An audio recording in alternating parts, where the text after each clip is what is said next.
it's a bit like the turnaround we had from first thing this morning as we came into the circuit at about 10 o'clock this morning. You could see the clouds rolling in and looking away to the south and the southeast. You could say, it's not going to be long before those clouds come over, and they didn't. It didn't take long for them to come over, and we then had a very damp afternoon, but it's now turning into a nice evening. And just having a look at the forecast for the rest of the evening, it is supposed to be dry, and indeed all day Friday, Saturday and Sunday are supposed to be dry as well, although looking away to the end of the Duttinger Hoa as we can, kind of beyond the castle, there's what looks like a huge bonfire. It's not a huge bonfire, it's cloud. Oh yes, I see what you mean. Nestling in the valley, and I suspect there will be bits of the circuit over that side where there is still a bit of cloud there. But no, I think, fingers crossed, we are going to get a dry qualifying session, 3 hours up ahead of us, and hopefully it will be more indicative to and more helpful to all the teams than that rather abortive free practice session that we had earlier on this afternoon, and it'll give an opportunity for everybody to find out just what their cars will do. If you want to get in touch with us here at RSL_studio or use the hashtag N24RSL, please. N24RSL.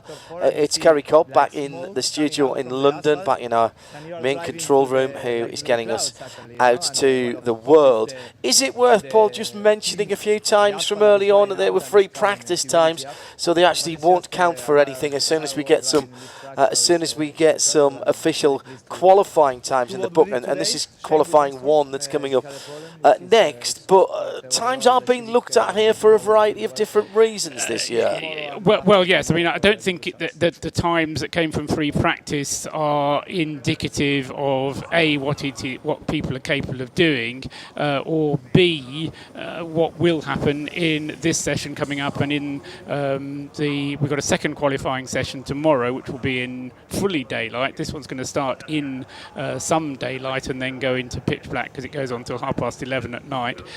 The only restriction is 2 laps have to be done by each of the drivers, and the car has to set a time within 120% of its class leader. That's the kind of two criteria for qualifying for the grid.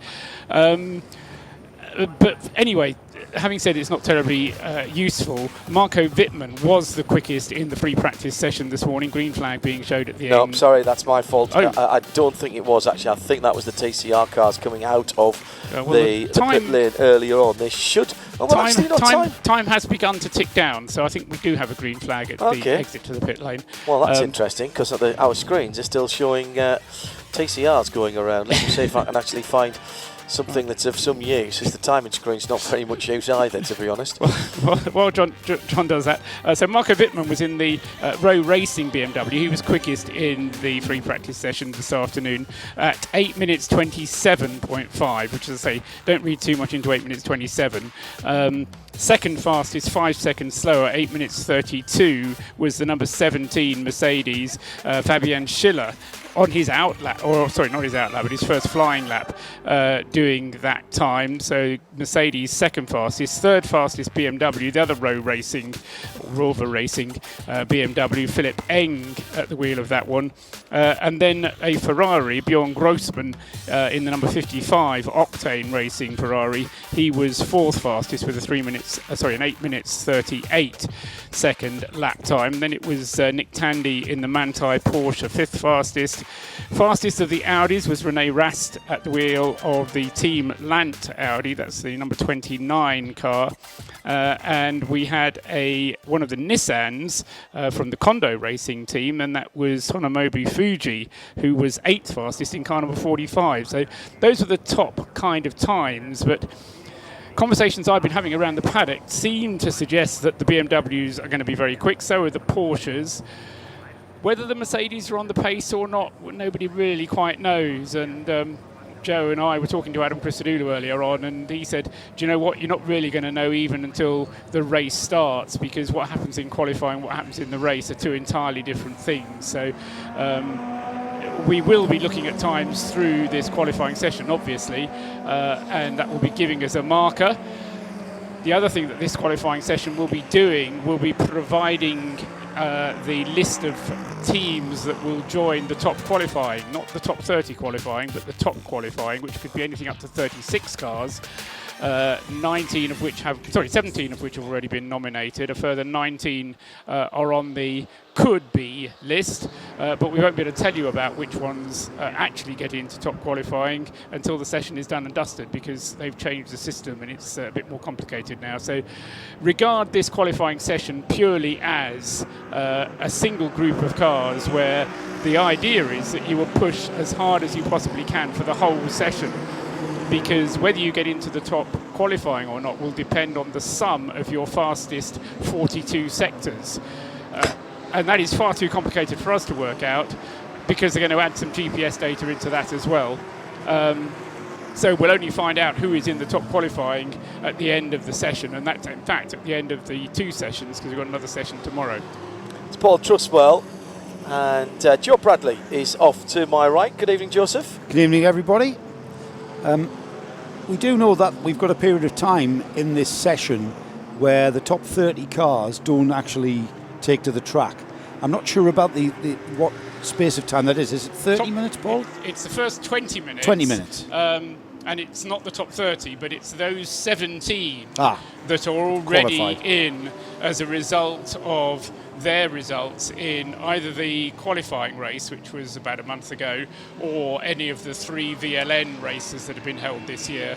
As a result of those results, there are 19 cars that are already qualified for the top qualifying, and those 17 cars won't be allowed out for the first 20 minutes. And they're not really going to be that disadvantaged, are they? I mean, they didn't get a lot of running in the earlier practice session because of the inclement weather. But I think 20 minutes, I think that they're viewing that as all the cars that are out first hand are cleaning up the track. Well, the track is pretty dry already. The WTCR cars were already on slick tyres. We can't see the whole track, but we had some pictures of it. Most of the track was dry, although there are still some overhanging trees inevitably at the Nürburgring where it takes a little bit longer. But I suspect you're absolutely right, Joe. Half an hour into this session is when we're going to see the quickest time starting to be set. Quickest time from this morning, Paul, 8 minutes 27.5. That was from the number 99 BMW of Rover Racing. That was the quickest time, and I'm pretty sure we hadn't seen anything optimised. That was one of the early runs before the rain came, and then pretty much stopped any chance of anyone going any quicker.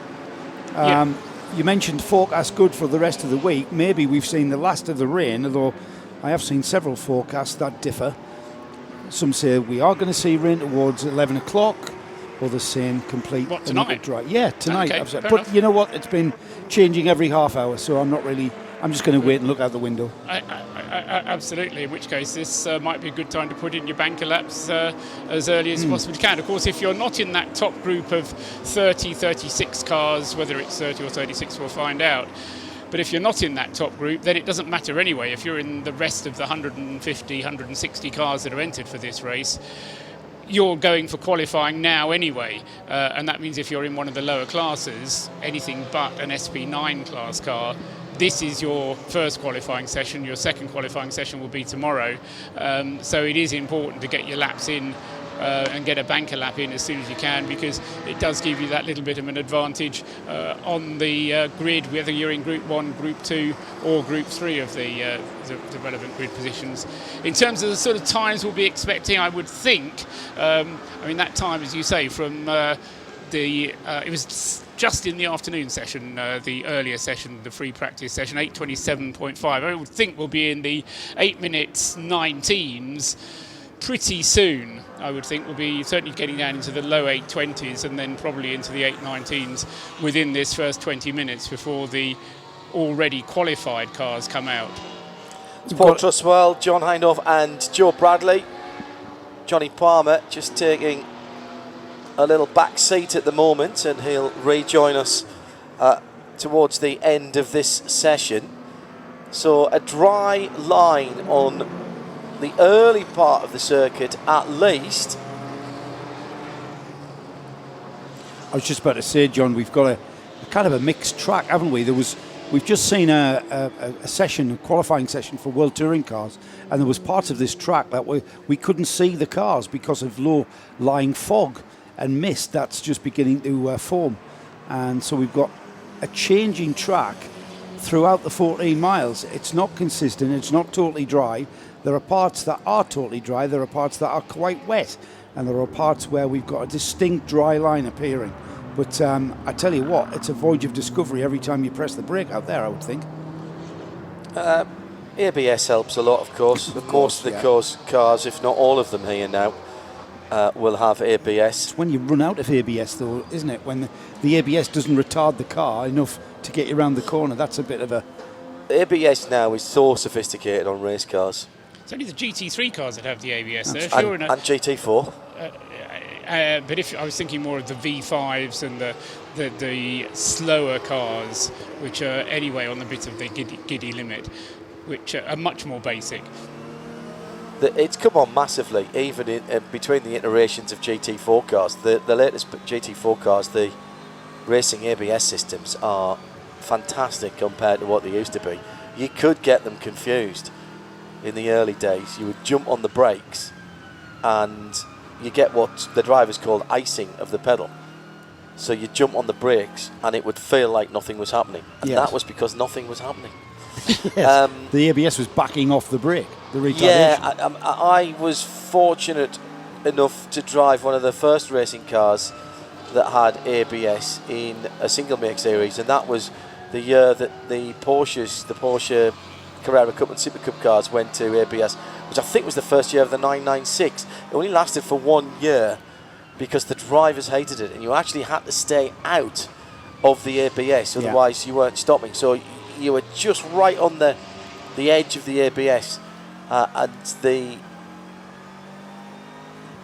as that became refined, when I drove a GT3 Aston, and then subsequently when I raced the GT4 Aston Martin Vantages, if you weren't all the way up to the apex on the ABS, then you were slow. So if you weren't braking at the very, very, very, very last minute. You mean even after turning? Oh yeah, all the way up. Yeah. You're trail braking all the way into the corner. And you have to have a particularly educated left foot.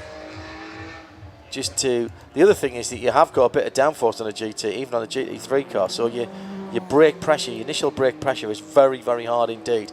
You're not gently feeding the brake in as you're taught to do on a road car. And actually that stood me in good stead for driving the Cayenne hybrid, because you bang onto the brake really hard to start with, and that takes you not necessarily into the friction brakes, but into the brake-by-wire system, and you get a load of recharge and electrical retardation. So I've been learning how to top my battery up while I'm going along. Ollie Kynes coming back towards the pit and paddock area. So just coming through one of the fastest parts of the circuit through Flansgarden, which is 6th gear, all flat out. And that's where the fog is, John. It's low cloud, Joe. Yeah, it's where the low cloud. It's the lowest, sunk into the valley. Of the track. Yeah, sunk into the valley. Bizarre. And just where you need to know exactly where you are on the track and see you turning, because you're flat in 6th coming through those last couple of winding corners before you head down towards the Kleiner Carousel. And that was an extraordinary thing. So the Ferrari number 11, one of a clutch of Ferraris. Ferraris have been underrepresented in the VLN and 24-hour races here down through the years. We've got a clutch of them, and a couple of fastest sectors here for Ollie Kynes. So he comes down towards the Tiergarten, picking his way and being very careful to stay on the dry line. It's an extraordinarily quick entry. 6th gear, then down to 5th, and then down to 4th, and get down to 3rd as quickly as you can, possibly 2nd depending on how you geared up. Start-finish line at the end of the Dottinger Horn now for the Ferrari, number 11, and Kynes goes to the top. 9 minutes 42.836 seconds for the number 11 Ferrari. That's how inconsistent this track is. Still way off a proper lap time, a representative lap time. So it is a bit like a rally stage, I would imagine, out there. It's the Wochenspiegel team Monschau, one of their cars. They've got a couple here, haven't they? Yes, 11 and 22. 11 and 22. Yeah, okay, good. Because I was thinking that wasn't the Wochenspiegel car that I saw early on. We will get to 18 hours into the race and somebody will find a car they've not seen all week. That is the way of the world here. Live from the Aston Martin Lounge, and oh dear, problem for... That's the 160. It is the 160, it's the fastback. It's the i30N fastback. And that is the fastback N. And Byung-Hai Kang was at the wheel of that car. Where is that, John? He's gone in very hard indeed. That's just out of Schwedenkreuz towards Orenburg. So that's that sweeping left-hander down the hill. Peter Kate was telling me that in a GT4 car, you commit to the two fast right-handers at 195 miles an hour, kilometres an hour, and he's going to have done both sides here, hasn't he? Oh, yes, he has. Big hit, that. So, understeer through over the top of the brow. He'll have just gone light as he comes up on the top. Well, he got it back together there, but, lost the back end. Lost the back end, and at that point really needs to get his foot down, but I understand why he didn't, because he was pulling decent revs there.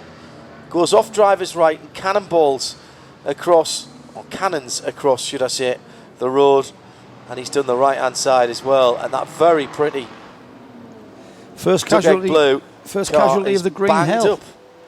They call it the Green Hell. That's first why they casualty in this session. Well, yeah, that's why they call it the Green Hell, isn't it? It's Adam Christodoulou told us something very interesting when Paul and I were chatting to him. He said this track isn't very physical on the driver in comparison to, say, Spa, where you've got lots of loading, continuous loading. However, it's still the Green Hell because it does not take prisoners, does it? He did not get away with that whatsoever, and it was just an imbalance in the car, put the back end out, and then he was a passenger, wasn't he? Yeah. And that car heavily damaged there because there is very little runoff anywhere on this circuit. And of course what that will do, apart from anything else, is to bring out a caution zone. We don't have safety cars at the Nürburgring, at least not for the 24 hours, and we don't have full course yellows either, but what we do have are zones where they can either wave a double yellow flag. If it's a double yellow flag, that enforces 120 kilometres an hour of a speed limit, or they can put out the purple code 60 flag, and that brings, after the double yellow, that brings the speed limit down to 60 kilometres an hour. And I would think with possibly some barrier damage there and certainly a car to be removed, that will be very shortly going into a code 60 period, which will prevent anyone else from improving. Although, having said that, we have had an improvement on that Oliver Kainz time, and it's from the Conrad Motorsport Lamborghini. At the wheel is Marco Mappelli, and he has done a time of 9 minutes 37.733. Correct that, it's actually not Mappelli, it's Michele Di Martino.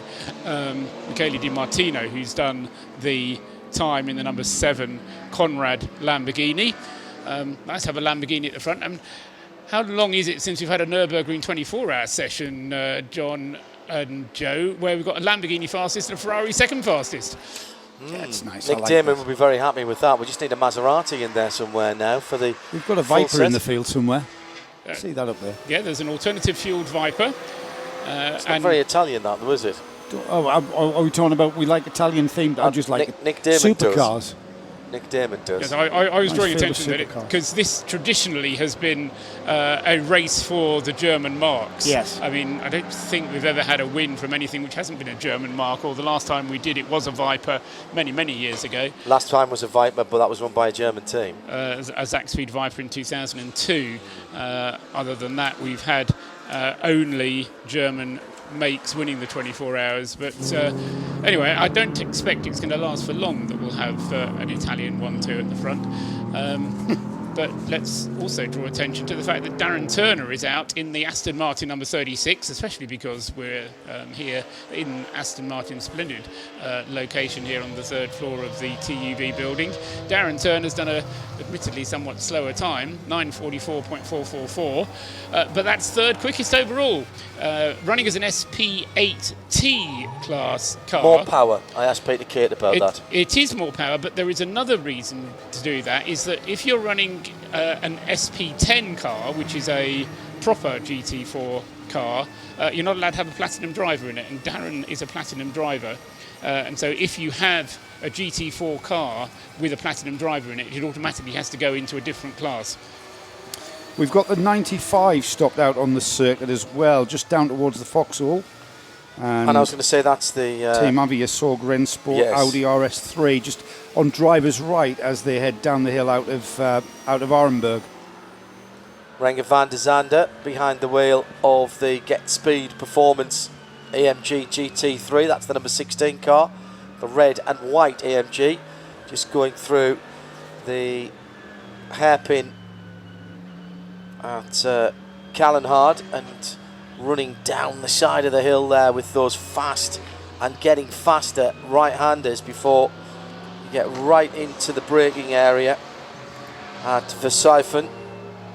Renger, one of 26 drivers doing back-to-back to Le Mans 24 hours. Really? He was out in the Dragon Speed. 26 drivers here. Who told you 26? Sheer.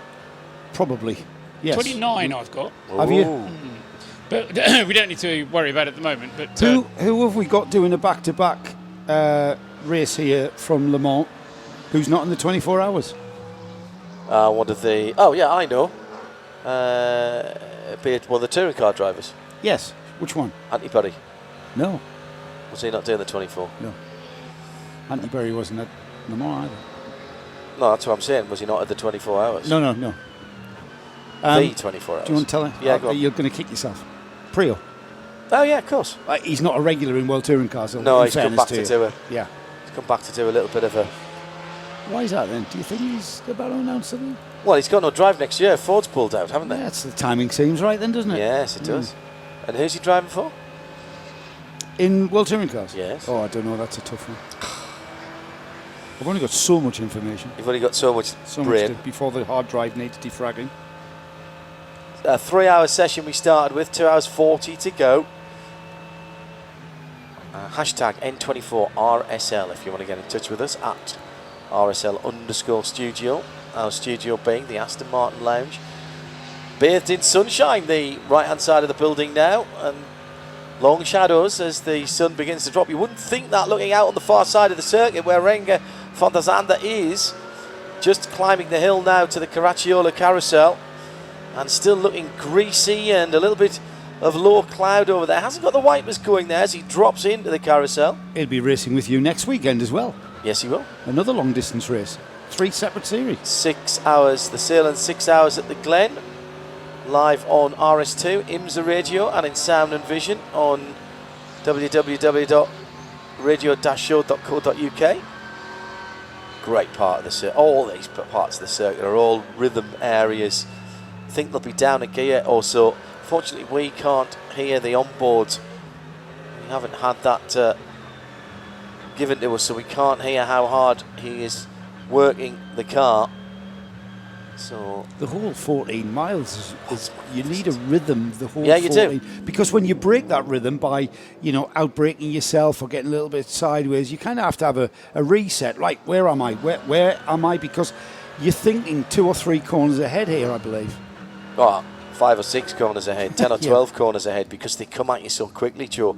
And the thing is, reminding yourself where you are on the track, to remind yourself of where that bit is. You have to learn this circuit in bits, so you learn it in bits, and I think most people get up to the Caracciolo carousel and learn that fairly easily, but the bit after the Caracciolo carousel, there are too many sections that look similar to each other. Yes. And you've got to remember which order those come in.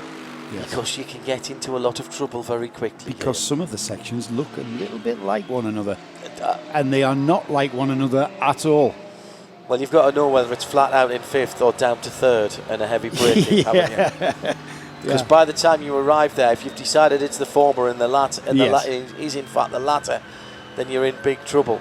But it does have a floor to it. You know, you and I have been round together in a variety of machinery, and it has that floor to it once you've got a few laps under your belt. I think the thing is just never to think that you know the place. Always have to give it respect. More than any other. I mean, it's not a conventional track. This is the first, right, mark this down on the bingo card.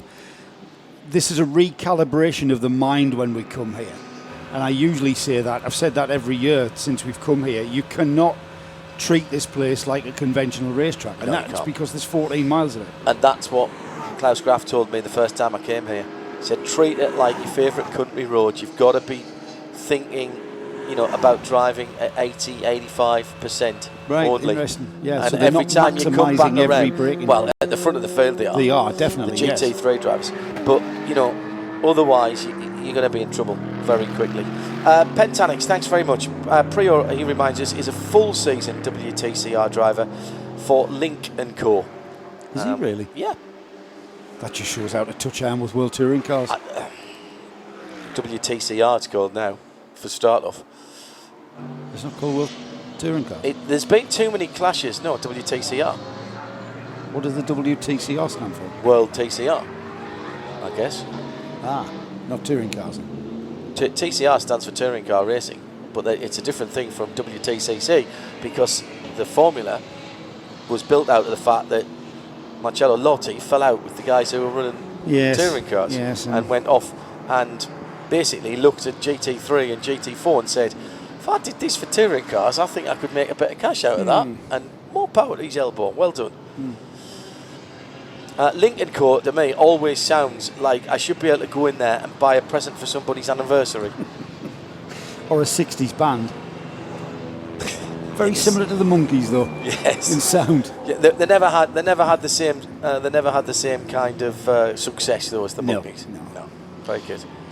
The Lant Audi, meanwhile, is on a pretty good lap at the moment. This is the number 29 car. Christopher Mies, Christopher Haase, Kelvin van der Linde and René Rast, the drivers of that car. And René Rast and Christopher Haase are doing double duty, potentially, this weekend, because they're also down as nominated drivers for Audi Sport Team Car Collection. There goes the Lant car across the line now. What's its time going to be? I think it was actually an improvement for the 29 cars. I thought that was going to be able to improve on that lap, but it didn't come up on the screen as being an improvement, was it? It was... no, it's just started its lap. In fact, that was its... it did a full lap of the Nordschleife before going on to its fast lap, so that's unusual, but you can go on to a fast lap straight from the Grand Prix loop, of course, but the Lant car deciding to go on a full lap and then go into its quali lap. But I was saying Christopher Haase and René Rast on both cars, both the Lant car and the Audi Sport Team Car Collection car, and they may actually do double duty. They can do double duty as long as they have a 2-hour break in the race between driving one car and the other. Apparently WTCR stands for World Touring Car Cup. Yes, the last R is in Cup. Yeah, I'm just reading. Thank you, John Meyer. Yeah. Do you count the Ford victories in the 80s with the Escort, Caprice, Sierra, Cosworths? Do you count those as German manufacturers? Who is Ford? Yeah, why not? I mean, the 1980 Sierra Cosworth was a Ford Texaco racing team. Discuss whether that's a German team or not. And then we had... it was manufacturer. We were talking about manufacturers. Yes, and in the early 1980s, it was... there were Fords entered by Eichberg Racing and Berkenkamp Racing, which are also kind of German entries, but running Fords. Interesting, having lived in... been brought up in England and always regarded Ford as being a British make. I then moved to the United States where everybody told me that Ford was an American make. I moved from the United States to Germany where people told me Ford was a German make. Yeah. And you can, I mean, that's the benefit of having a multinational like Ford. Ford of Europe could be a German brand again. VW Group.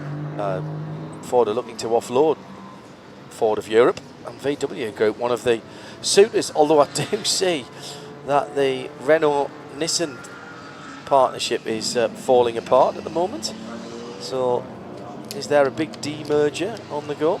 Darren Turner's just gone through and did not improve on his 9:44.444. 9:44.444. It's 10:17.237 last time around. Relatively surprised by that, actually, because... Oh, 9:36.668.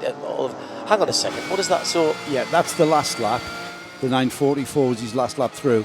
He's put a what's the 1:36. 10:17.237 underneath it? The what, sorry? What's the 10:17.237 No underneath? idea. What does that mean?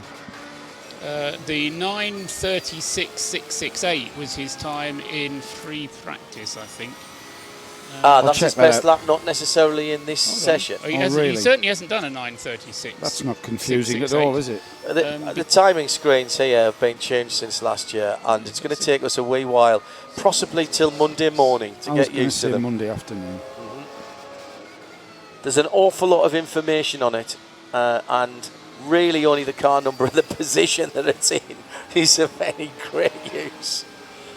We're working on another way of... Well, I haven't got a 9:36 on this morning's No, practice exactly. at all. No, I'll go along with that.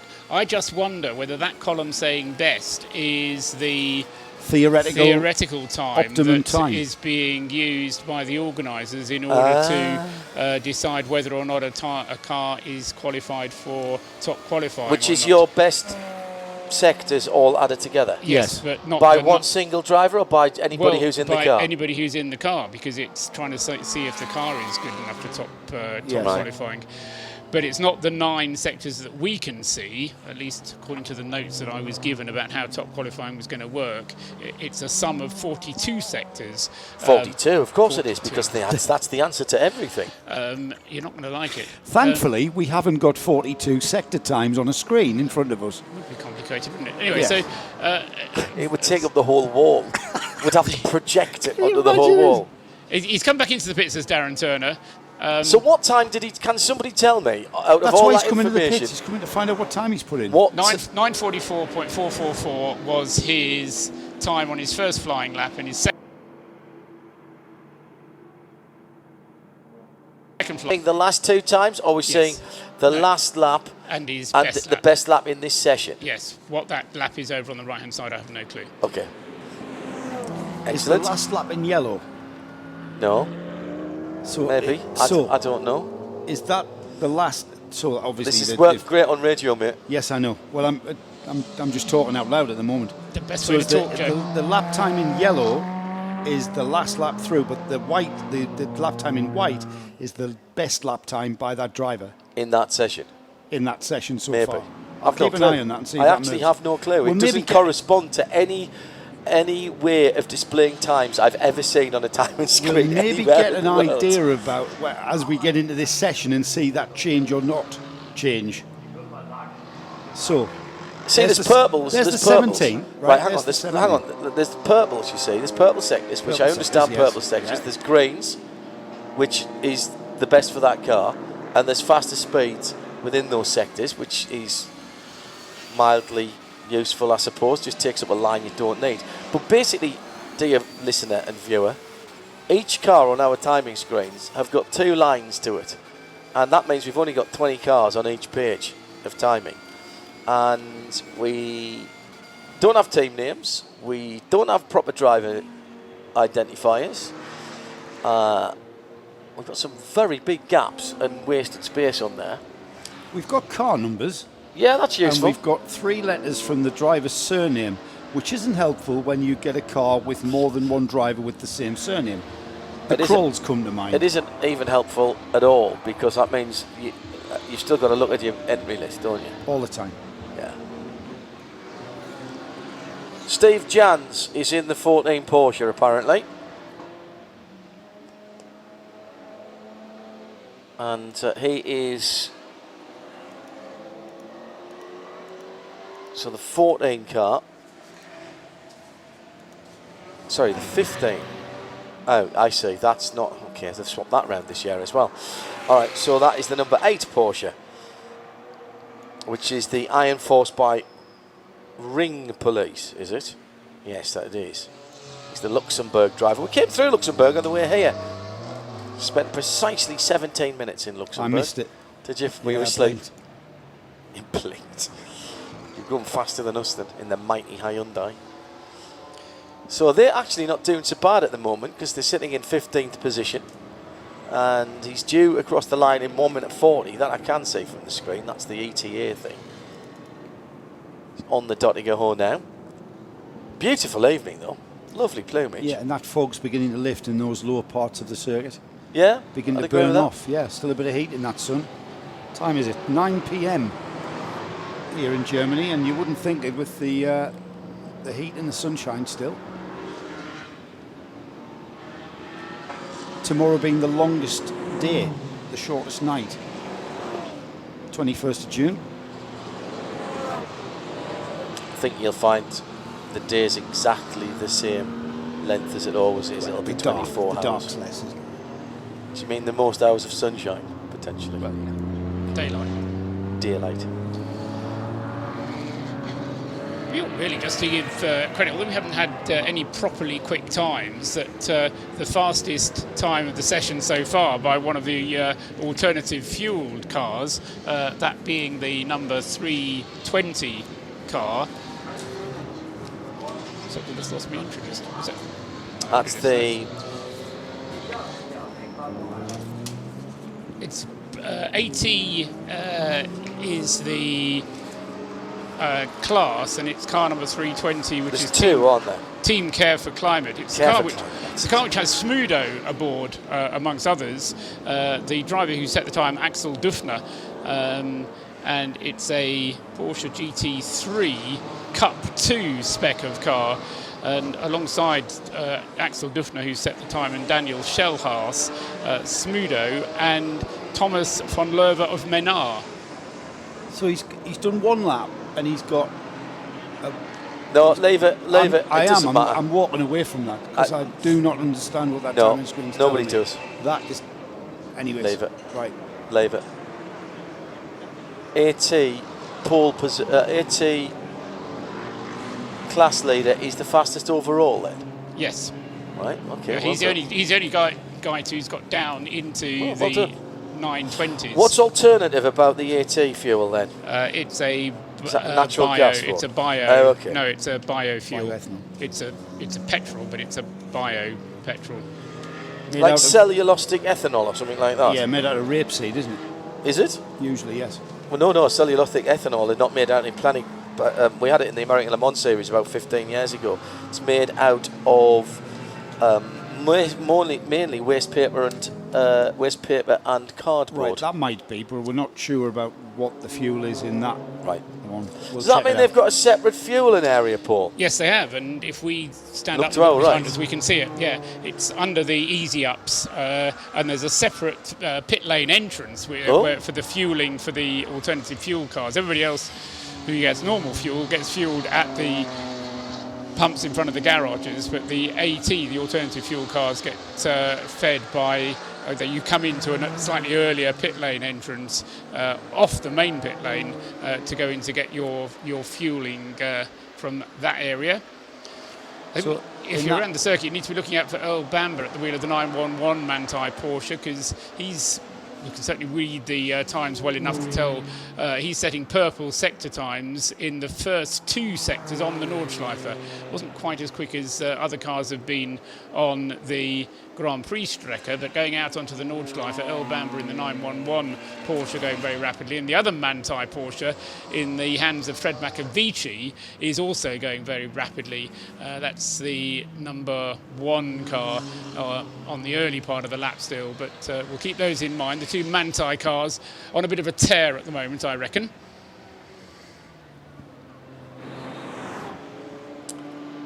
JP de Oliveira is behind the wheel of the number 38 Nismo. That car entered by KCMG, shares with Josh Burden, Christian Menzel and Philip Vlasic. Now, Philip Vlasic stuck that car in the wall early on, just before the session was prematurely ended.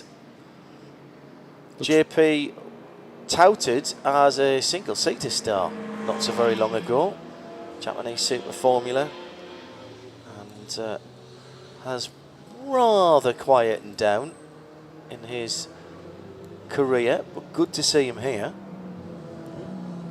Clearly still got the passion as he turns into Tiergarten. I found he was a typical single-seater driver who, single-seater drivers tend to be on the absolute limit every time they get in a car and optimising every single braking point, every single turning point. And it's not quite like that in long-distance sports car racing. It's I don't know.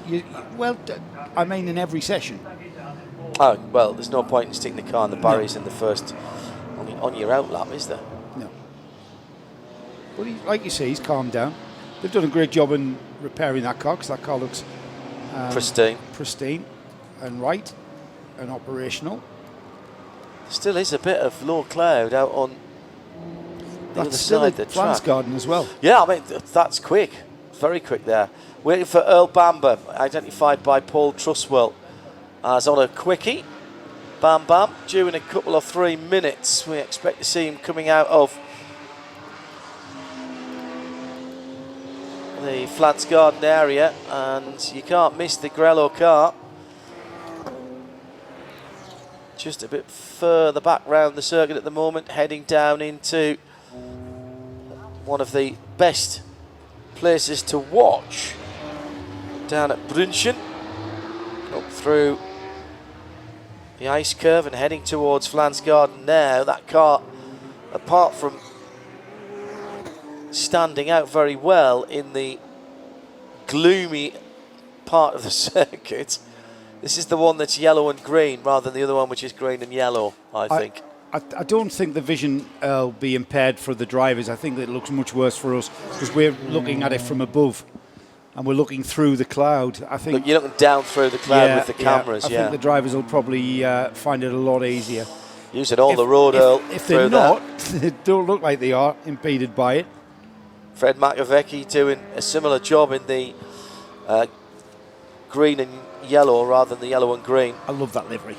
I Yeah. love The that. Grello. Yeah, love it. I think we're probably going to get the two Manthey cars first and second by the end of the respective laps that they're on at the moment, John. You say it will be the 9-11 car across the line first, the predominantly yellow one, with Earl Bamber at the wheel, coming onto the Dottinger Hohe now, and the number 1 car, just as he comes onto the Dottinger Hohe, the number 1 car just entering sector 7, which means he's going up towards the carousel. Interesting, though, that Bamber in sector 6. Sector 7.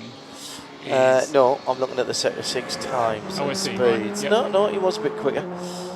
It's interesting just to compare the top speeds that we now have in each sector, as well as the times. We've had those in the past.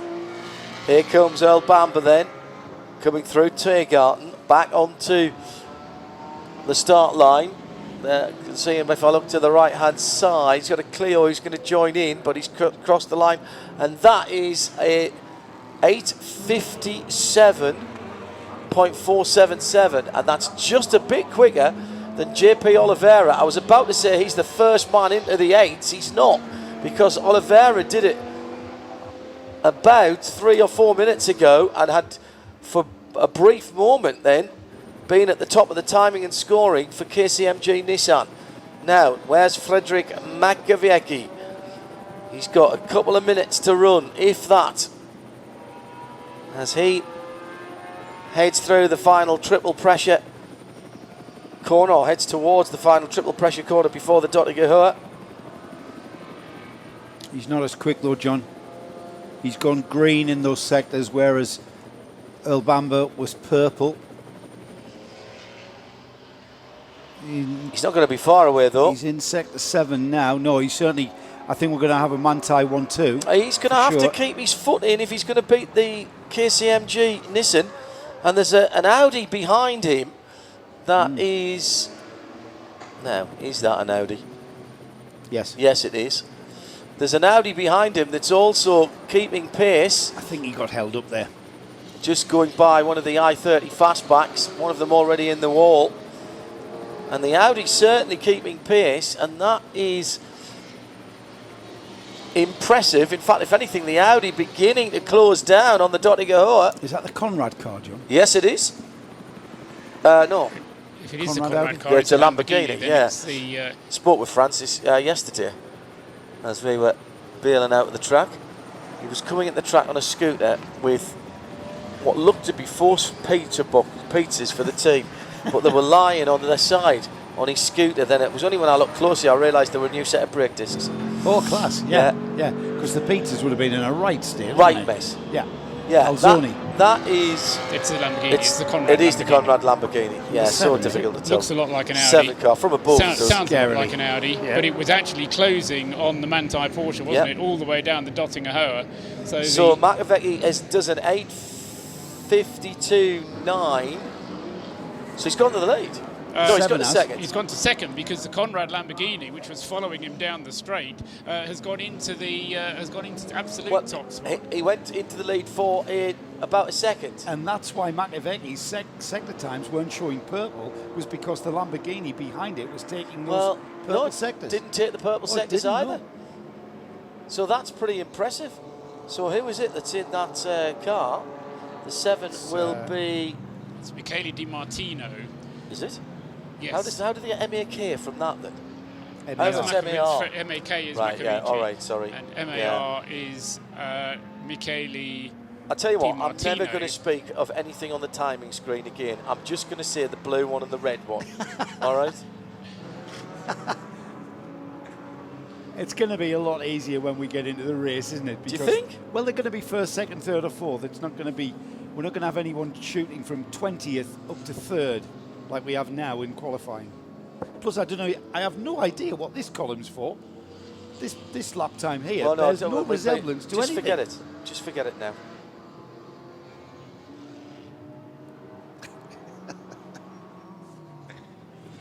Di Martino then at the front of the field with that cracking time and followed Makoviecki across the line, and in so doing put Makoviecki, who was for just a microsecond fastest in this session. Kevin Heisterman has tweeted in to RSL Studio using the hashtag N24RSL. So don't forget, JP drove somewhat successfully in Super GT in Japan, which may have tempered single-seater tendencies. Not unusual, that, of course, because they tend to share weekends. One of the drivers who have done both in the past said to me, we do Super Formula for the money and Super GT for the fun, which I thought was reasonable. Got a slow zone appeared at Swalsenbach. At where? Schwalbenschwanz, sorry. Right. didn't You didn't zoom that out enough. Yeah. Schwalbenschwanz. It's on the outward section. Porsche off the road, red and white Cayman, and that's the Trying to get a number for you, John. 131. That's one of the Pixum Adrenaline cars, isn't it? Who are at pit out this year, as Paul was telling us It is earlier on. It is well spotted, mate. It's the Pixum Team Adrenaline Porsche Cayman, and it's got Smirlis, Lonas Smirnis is at the wheel. That car coming to a halt. It's Ionis. pulling off. It looked like. Doesn't look like he's hit anything. Looks like he's had the car just come to a halt, and he's just got half of the car on the grass on driver's right. Well, that's going to put a paid to anybody improving times, of course, in that sector. This is a qualifying session. Yeah. With still 2 hours and 13 minutes of it. Well, we're not going to expend too much energy and get too excited about these early times coming in. Earl Bamber's going quicker again out on the circuit. New fastest lap for the Nissan, John. JP Di Oliveira, you were trying to talk about him last time around. He's now gone quickest again. It's the 38 KCMG blue, white and black car that we're talking about. So I can do blue, white and black. Can't read the timing screens, can't make head and tail of them, but I can tell you what colour it is. And we can tell you he's in first place. Yeah. And his lap time was an 8 minute 48.6. Bam Bam's pushing on as well. And I was confidently expecting, I said within the first half hour, well, I was out on that because we're already nearly an hour into this session. But I think by the time we get an hour in, we will be down into the 825s compared to the 827 we had in the free practice session earlier today. Earl Bamber, I just glanced across. One of the things that does happen is the sector times disappear very quickly as well. But in the nanosecond that we had before it did leave the screen, Bamber's taken 2 and 3 seconds a sector out of Oliveira. So if he gets a clear run to the line, and he's into the low cloud again now as he heads into the last third of the lap. 8:45.385 is what he's got to beat. He's down through Flansgaard now, the New Zealander. Now turns right. Oh, and there's a course vehicle just beyond the Kleiner Carousel. Now, that might just catch him out. He's got a BMW right ahead, and he has to lift there as he comes into the Kleiner Carousel. What a shame. That's cost him time. And that is to go and pick up double waved yellows there and code 60. And that has absolutely ruined his lap. But had to have that because of that Porsche. Yeah, absolutely. He picked some adrenaline car. It's actually a 120 zone. Not that that's going to make any difference No, whatsoever. code 60 flags out. We've got a Mercedes that's There were just code gone, 60 flags out. Oh, the code purple 60 gone flags to were out. 60. Yeah, purple flags Yes, were it has. out. It's gone to 60. It's just changed. We've got Fulton a change. Motorsport's right in behind him there, Joe, as well, with Peter Dumbrek in the 33. Great to Fulton see him doing. back. Spoke to him at Le Mans last week. He looks fitter than a butcher's dog's personal trainer. As we've become used to seeing Fulton running a couple of cars, 2 different cars. BMW M6 is the 33, and that's the one that Peter is in. I just wanted to mention we've got a Mercedes gone quickest because it's not going to be there for very long. That's looking very much like the BMW of Peter Dumbreck's going to snaffle that because he's got 4 purple sectors. That's Jan Seyfarth, Yeah, who was in every car in the Seyfarth Audi Trophy earlier on. Wasn't Jan, but never mind. There is an Audi trophy race sponsored by Seyfarth. It'll be interesting to see what Earl Bamber's time is here because of that slow zone, code 60 zone that he came to, and his time at the end of the laps. Still an improvement on his previous best, 8:49.738. But this is the trouble. So rarely do you get a clear lap at the Nürburgring, and if you get a code 60 in it, then it's even harder. And that's why, for the top qualifying, they're using all of these what I'll call microsectors in order to work out whether you're in the top qualifying or not. Unnecessarily complicated. I think somebody from Royal Racing was quoted as saying it made it a little bit intransparent, if there is such a word, to the spectator. It's a dark art, isn't it? Dumbo did improve. No, he didn't actually. Oh no, he must have. 9:11.233. Yes. So that pushed the BMW number 33 up to 13th position. Having said that Falcon have got another car, I can't find it on the list. Yes, they have usual 2. Yeah. They have their Porsche and BMW. And you'll tell us which numbers they are, John? Or is it 33 and 66, is it? Falcon Motorsport's 33 and... No, it's not 66. That's what I expected. They normally have numbers that are related.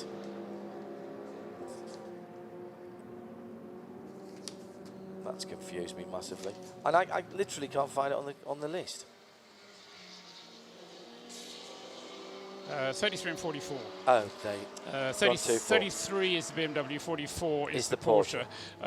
With Martin Ragginger in it, Jörg Bergmeister, Klaus Bachler, and Dirk Werner. Names to conjure with, I would say, in a Porsche. Those 4. Indeed, so that's got to be him with a chance. Where is that car then? The 44 at the moment, not showing in the first page. The 44 is one of the cars that is already in the top qualifying, so wouldn't have come out for the first 20 minutes of the session anyway. Right. Although we are nearly an hour into the session, so it is, if you will, allowed out at this stage. They might be having an early dinner. And it hasn't yet done a lap, so the 44 car currently still in the pit garage. that Mercedes is still at the top of the screen. I didn't expect that. I thought that was going to be snatched from him, but I think that slow zone caused that to remain. Number 16, still quickest with a 8 minutes 45.3. It's the two Rover Racing BMWs, 99 and 98, currently in 6th and 7th place in the timings for this evening. Nicky Katzberg has just left the pits in the number 99 car, and in the number 98 car, that car is out on the circuit at the moment, and that's in the hands of Mikkel Jensen. That's the number 98, Rover Racing running the two BMWs as usual. The other BMWs that I've not yet had cause to mention are the Valkenhorst cars running as number 100 and 101. The two M6 Valkenhorst cars. It was the Valkenhorst car which won the qualifying race, of course, which John and I were commentating on. Yeah. Christian Krogner's, David Pittard, Nick Yellerly, joined for this race by Lucas Ordonez. So Valkenhorst, I mean, they won the Spa 24 hours last year. They won the Nürburgring 24 qualifying race, and as the, how can I put it, perhaps the less favoured of the BMW teams, because certainly Rover Racing is the more favoured, they did a very good job in all those, well, both of those races that they won, and I think they'd dearly like to win this one as well. At the moment, though, the best BMW is down in fifth place now. Car number 42 is the Schnitzer BMW, which currently has Sheldon van der Linde at the wheel of it, and that's in fifth place with an 8 minutes 50.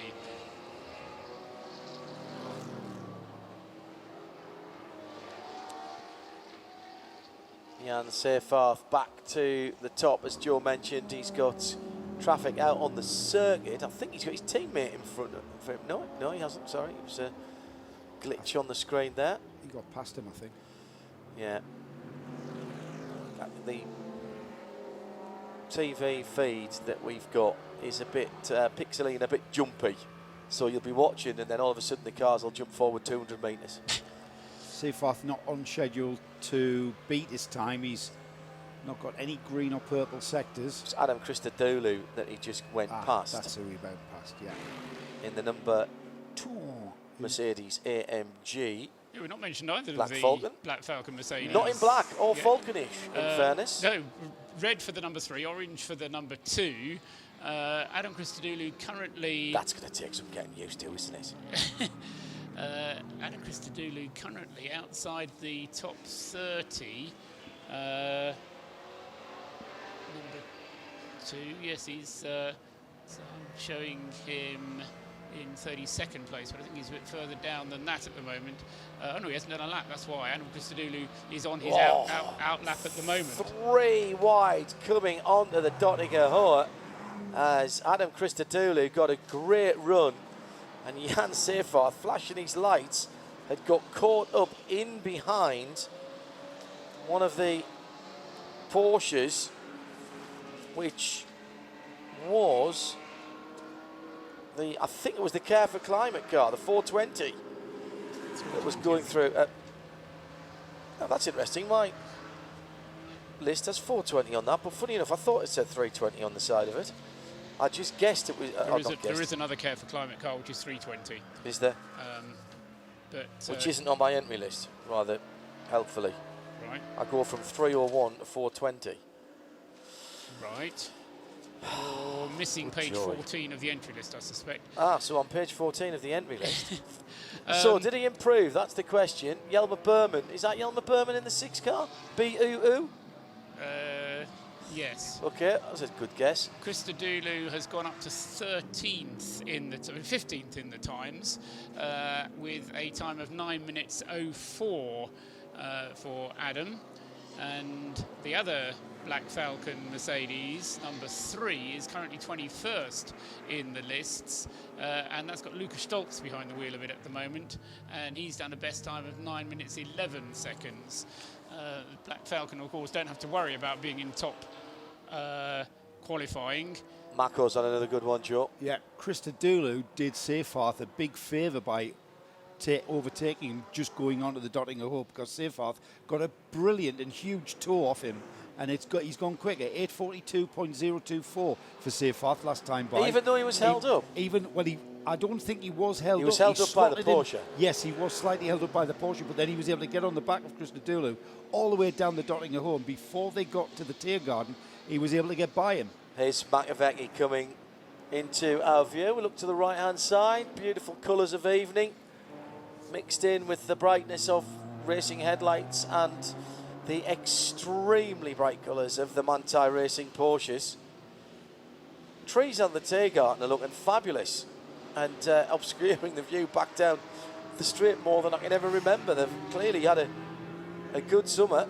Oh, very much blocked by the Pixum Adrenaline 140 Club Sport. That's one of the Caymans out there, and that cost a couple of 3 seconds, but it still puts Makoviecki at the front.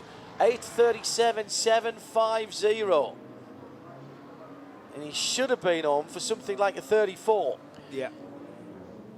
So a good couple of seconds went awry there. Just about an hour into the session, not quite an hour into the session, 2 hours still to go. And although this is ostensibly a night qualifying session, still pretty much full daylight, and still looking across outside, I can still see quite clearly across to that area of low cloud that John and Joe have been referring to. I just wonder if that might be exacerbated by a little bit of extra barbecue smoke or lots of... Yes. I mean, there are an awful lot of people burning an awful lot of wood out there in the campsites, and that will only contribute to... Nine's first non-SP9 is the SPX leader, which is the Glickenhaus, the SCG. Thomas Much in the 705 car, and 9:11.238 the best time for that car. 25th sees the first of the SP7s. It's a Porsche, the number 64, and that's done a 9:13.439. Alternatively fueled 320 Porsche in 27th position, leads this class with a 9:20.8. SP8 is an Audi, the 148 car, and that is in 30th position overall with a 9:24.055. SP8T, that's the Aston class, isn't it? Well, that's been led at the moment by the number 40 BMW, which has now got a red mark next to it saying out, but I presume that means it's just come out of the pits, does it? That's right, yes. So that's a BMW M2 competition for Schubert Motorsport. That car. SP3T, one place behind, is the number 88. That one I know, because that's a Subaru. And I would have thought they'd have been relishing the sticky conditions earlier on, or the slick conditions earlier on, in their WRX STI, and by Subaru Technica International, which is the STI, so effectively a works or semi-works entry there. SP10 is the Aston Martin, the number 68 car. Now, I've got a feeling that number 68, I'll have to ask. That is a proper GT4, isn't it? Yes, it is. Yeah. It's the car that you have seen before, John, because it's the car that you saw at Brno and thought that's the Aston Martin that should be running with Nico Verdonk. Yes, and, it's the Pro Sport car. It's white, red and black. It's a very striking car. Rumbled past us when we were walking in on Wednesday, didn't it? It's that car, but it's in the hands of Jörg Wiban, Nikolai Moller-Madsen and Jonas Lapalainen. Are they all Scandinavian by any chance? Jonas Lapalainen, yes, except for Jörg Wiban. German. He's a German. But T- the sorry. others are. Go on. TCR leader, we're still in the top 40 here. That's Hyundai, the 170 car. Big effort by Hyundai here for WTCR and for this category. A new i30N street car on display as well, and that is the i30N TCR Peter Terting car. I suppose he'll be the driver that you'll know the best from that. Andreas Gulden as well knows his way around here very well. And finishing off a couple more classes, SP6, the 125 Porsche is leading SP6 in 44th position, and that is the Setup Wizard Racing. That's fantastic, we like them. Cup Class 5 for BMWs, that's the newly named BMW 240i Cup. Well, it's the 235, the number 235, that leads. Is that a Bonk car or a Black Falcon car? Let's have a look. 235 is neither. It's FK Performance Motorsport. Well done for them then. And to finish off the top 60, because that's the screens we've got up at the moment, there's another class leader, the 303 Porsche in Cup 3, and Cup 3 is a all Porsche class for Cayman GT4 Club Sports, and that's a 718 Cayman, and that's, other than your Cup X leader, yes, that's still in there as well. The 57th position for the 111, which is a KTM Crossboard GT4, that's the one with the roof on it, and Laura Kreiheimer is driving that car at the moment, as she was early on when she led briefly in the difficult conditions. New fastest lap overall to the Schnitzer team BMW. Sheldon van der Linde in the number 42 car, setting the top time at 8 minutes 35.760 now for Sheldon van der Linde. He's into the pits though, 1.9 seconds clear of the Manthey Porsche of Fred Macavici. Joe is watching a fast Mercedes. Yeah, it's the Jelmer Berman, Paul. He's about to go quickest, I would think. He's already put 4 purples. Car number 6. 4 purples, 4 greens, green being personal best, purples being overall best. He's just about to cross the line now. Let's have a look at the time he's green. He does indeed go quickest. 8:27.919. So it's changing every single lap, isn't it? Yeah, we're now down to the kind of times that I thought we were getting down to, I must admit, after the first half hour of the session. So we're now within a tenth or a few tenths of a second of the fastest lap from the earlier free practice session. Jelmer Berman in the third. I said 2 Black Falcon Mercedes. Did I mention the number there, Paul? Number He's in 6, the number 6 Mercedes. I slipped it in. The third of the 3 Black Falcon Mercedes. There's some other Black Falcon cars, Porsches Christopher running as Dooley well. second, just So going through. Black Falcon And 1-2 now. Van der Linde has pitted the Schnitzer BMW. Mathieu Jaminet still running in the Fricadelli Racing team, up to 4th position for that red and white Porsche. Then Fred Macavici in the number 1. That's my punt at the overall win, you know. The number What's that? 31. The number 31, the Fricadelli Racing. Have you seen who's in it? Roman Dumas, Matt Because Campbell. he knows his way around here. Having just broken a record. It's all a bit slow for him, this Yeah, one. This though. Be able to do it with one hand tied behind his back. Absolutely. Matt Campbell, Sven Muller, and Matt Jaminet. Yeah. I mean, wow. All Porsche, effectively all Porsche factory drivers. Yeah. Romain Dumas, 4 times a winner of the Nürburgring 24 Hours, as well as record breaker in various different types of cars. But Most latterly in the VW R1 Electric. Yeah. I mean, it's interesting this. I'm interested in your views as well, because the Aberlin cars, the Fricadelli cars, often very quick, but I don't know, they often just seem to suffer from bad luck as well. But, I mean, certainly the drivers of that number 31 car, the eye is drawn to them. But I just wonder if they can keep the car running all through the day and all through the night, and the trials and tribulations of the 24 hours of the Nürburgring. I think that's a decision from my heart rather than my head. Just after a few hamburgers at the end of the race, I was just looked at the driver lineup and thought, wow, that Yeah. is a quality driver lineup. Well, The Glickenhaus, by the way, number 705, just crossing the line there. This is the last time we'll see the SCG. Goes up into 10th, by the way, for Thomas 003C. Munch. Up to 10th? Yeah. There's a new Glickenhaus on the way. And this is the last Several new Glickenhaus. Yes, Jim Glickenhaus announcing that he's going to turn his attention fully to the new one now and retire. So this is the swan song for the SCG 003. Also building copies of the Steve McQueen Beach Buggy, the boot, to go and race in the Baja Racing at the moment, plus a GT3, plus a GT4 and a hypercar. They're making copies of that McQueen buggy, are they really? Oh yeah. They moved into their new premises a wee while ago now. They've taken over what used to be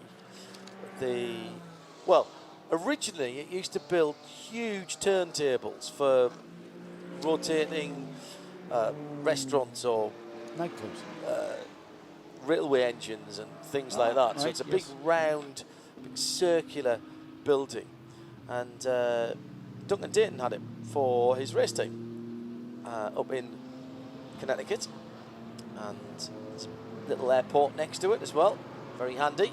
He's also. And Glickenhaus have taken that over now. Is that where he's going to be? I mean, that's where he's building the cars. Interest in the hypercar rigs. He said they're going to do it. Yeah. Although so that's where that's going to come out of. Oddly ignored in the announcement on Friday, having been the first people to commit to it. No mention of Brabham as well, potentially being. Brabham said they were going to do a GTE car last time that David talked to us on the radio. Adam Christodoulou not hanging about, coming up to Arenberg at the top of the Vauxhall. Christodoulou, quickest for him on the first part of the Grand Prix sector. Second place for him. He's got traffic through the Vauxhall. Need to keep off the curbs down here because they'll still be slippery, and there's just about a one car's width. He's going to catch traffic exactly where he doesn't want to. So he starts to climb the hill on the other side of the Vauxhall. While Marcel Fessler now pushing on as well for Audi number 14, which is the... what is that? Is that one of the Phoenix cars? It's car collection, of course it is. That's another car that I went, wow. Marcus Winkelhock, Christopher Haase, Marcel Fessler and René Rast in that car. Is there a weakling there? Spot the weakling. No. As I say, and the strength in that team, Christopher Haase and René Rast, also going to be in the Lant Audi. So in one way or another, they're going to all want one of those two cars up the field. Have you noticed how many? It's lovely this time of night. How many of the cars have got bright glowing red exhaust pipes? They are being run at the absolute optimum. The engines will love this air temperature at the moment. It's fat air. What's the air temp, by the way? Let's have a check. Talk amongst yourselves. Yeah. You asked the question that only you can answer because you're the only person who's got the app. It's 16 degrees. We've got the door open, so it can't be that cold. So we're going to have a track temp of about 27, 28 degrees out there. I doubt it. I don't think it's anywhere near that. The sun hasn't been on it long enough. You can put 10 or 12 degrees on. Only if the sun's been on it. It's been raining, remember? Well, it's been raining and cloudy. Of course, it's been raining. Cloudy. Yeah, of course. About 20 degrees. What I was slightly surprised by, you were commenting on it a moment ago, John, when you were describing the view that Adam Christodoulou had. There's a lot of the track that still has a lot of damp patches on, and I'm surprised by that in a way, because there's no question that slicks are the order of the day. You're certainly not. You don't need to do anything but slicks. But it's not flat out slicks. You've got to be a bit tippy-toey and sensitive to how much grip there is around, and the grip will be coming in more and more and more the longer this session proceeds. But that is when good drivers shine. Absolutely. Some drivers don't like that. Some drivers like to be on the ragged edge. They like to have all that grip and they exploit it. There are other drivers who, and it's not always the people you think either. There'll be some GT4 drivers and some of the other class drivers who will be, relatively speaking, closer at the front of the field now than they've ever been, because they're good in these intermediate conditions. And I call it that not because they've got intermediate tyres on, but because there's a bit of wet, there's a bit of dry. So you're having to feel, as you turn the car in, you're having to feel, is the grip there? Can I push a bit harder? And every time you come back to the track, which here is 8.5, 9 minutes later, it might have changed for the better. It might have changed for the worse. When I was about 12, Love this track for that. When I was about 12, I was an avid motorsport reader. It was the only motorsport that I got really was through the Motorsport magazine. And I remember Dennis Jenkinson talking about seat of the pants driving. As a 12-year-old, I had no idea what he meant, but now I'm a bit older, I do know what he means. And it's exactly that ability that you've just described, John, to be able to take the car to its limit, even though the limit is different on every corner, and being able to judge where that limit is and how hard you can push. Any idea who MER is in the 10th position car at the moment, which is the Mercedes Black Falcon? I've got Maxi Berg, Hubert Haug, Thomas Jäger and Lucas Stoltz in that car. Which numbered car? The number 3 car. So Maxi Berg, Hubert Haug, Thomas Jäger and Lucas Stoltz, and the driver identifier is MER. MER. Answers on a postcard? It's Thomas Jäger, I'm told, who's driving the number 3 at the moment. So he's MER how? Well, it's a Mercedes, so maybe you're reading the Mercedes line. Oh yeah, I am. That's right. There's no driver. So there's no driver in it. Okay, so it's Thomas Jäger who's driving it. Right. He's just forgotten to set the signal or the timekeeping which interprets what the signal says and puts the 3 letters onto it. Okay, so same for number 30 as well, the Fricatelli Racing team. The number 30 car has got Alex Muller behind the wheel. I wonder if it's umlauts that's confusing the system. Because Alex Muller has an umlaut and Thomas Jäger has an umlaut, and the system isn't able to create a 3-letter abbreviation for those cars. I'm guessing, but knowing how computer system, although it can cope with a little umlaut on Fessler, on the number 14 car. Yeah, but he's Swiss. Yes, but this is That's Vega. a Swiss umlaut. This is Vega, though, which is German. Anyway. Well, that's what I mean. So, he's different. Ilma Berman going through onto another lap. A lot of laps now being done, John and Joe. I mean, it's certainly noticeable that the track is a little bit busier now than it was at the beginning. Okay, we didn't have the top qualifiers in at the beginning of the session, but there's a lot more traffic out there now. And although I think we're green all the way around at the moment. Can you confirm that, Mr. Bradley?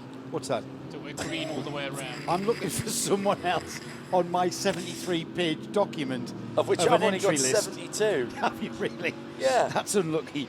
I'm missing 30 cars. Do you want me to look out the window? No. What? Is it green roll around the track? You've got the app. Yes, I've got You're the app, only one that's got the app. Standby caller. Hang on. Yes, it's green. We have no slow zones or code 60s out there. So I think the only thing that's blocking their way is arriving at slower traffic out on the circuit. Franz Conrad there getting his hands dirty on the underside or the under front right wheel arch of the Lamborghini. It was for a little while the quickest car out there, but the Lamborghini, having done a lap with Marco Mampelli at the wheel, it was Michele Di Martino who set the time in that car of 8 minutes 47.020, but Marco Mampelli then took the car out. Now it's come back into the pits, and just reading the body language a little bit there of Franz Conrad, all not necessarily exactly as it should be with the Conrad Lamborghini. Another car that's moved up the list, and one that I did mention earlier on and was suggesting that it's a car to look out for, is one of the 2 Valkenhorst BMWs, the car number 101, the winner of the qualifying race earlier this year. David Pittard currently at the wheel of the 101 BMW, and that's gone 3rd fastest now, 8 minutes 32.074. So we've got Black Falcon Mercedes 1st and 2nd, with Jelmer Berman and Adam Christodoulou at the wheels of number 6 and 2 respectively. Then the Valkenhorst BMW. Then we've got the Nissan, car number 39 is 4th fastest, and that now has Mathieu Vachivière at the wheel of it. He's 4th, 8 minutes 35.6. 5th fastest is the Manthey Porsche number 1. Fred Makavici having done an 8 minutes 35.6. 6th fastest is the Schnitzer BMW, car number 42, Timo Scheider at the wheel of the Schnitzer BMW, that's 6th fastest, just gone through, although not improving its time. 8:35.7 is the best lap for that car. And then in 7th fastest is what from the rest of this weekend is going to be called Joe's Tip for the Top, the Frickadelli Racing Team car number 31, which currently has Matt Campbell at the wheel of it, and he's done a best lap of 8 minutes 36.494.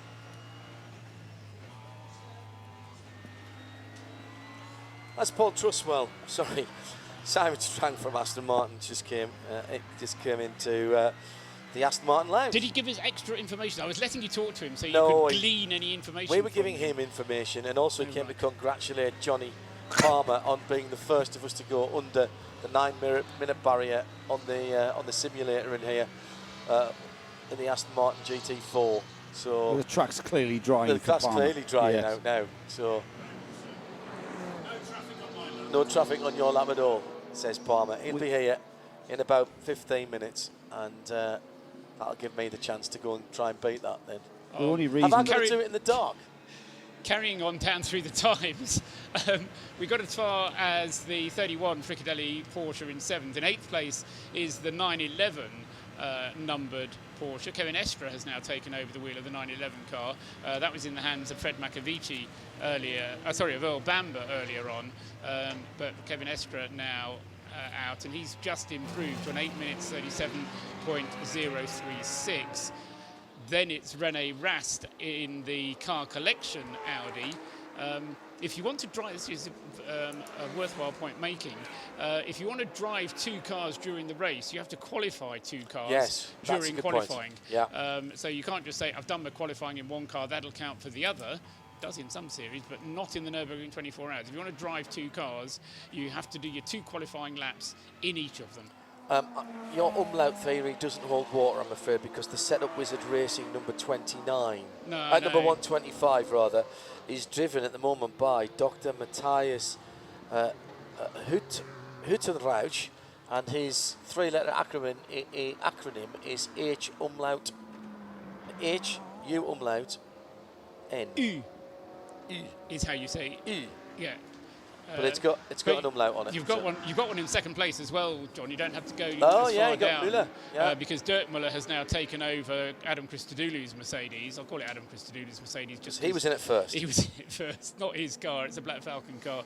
But Adam, the team that Adam has, is a very strong team. Dirk Müller, Manuel Metzger, Maro Engel, and he. I think it was those 4 that were actually sharing the car that finished 2nd in last year's race. Very unfortunately for them, they felt they should have won the race, so did I. But that car, currently 2nd fastest, Adam set the fast time earlier on, but Dirk Müller has now improved, and we're now into 8 minutes 29.0 for Dirk Müller in that car. So it's a Mercedes 1-2. We've got a slow zone on the Grand Prix track on the run down to the Dunlop curve, which is the hairpin.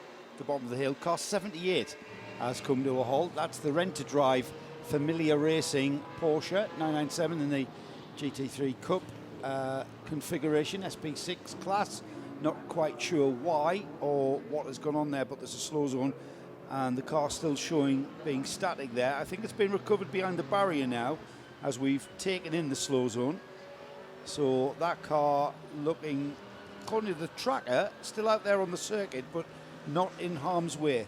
Okay, it's quite possible because I think the tracker uses GPS signals that the car's been pulled behind the barrier, so it can be pulled. It'll show still on the track. There, I remember years ago when the GPS systems were first brought on to a selection of cars, and we came back to the circuit on the Sunday morning and found various trackers positioned in villages in the middle of the circuit as they'd been retired and dragged back to the places where the teams were staying.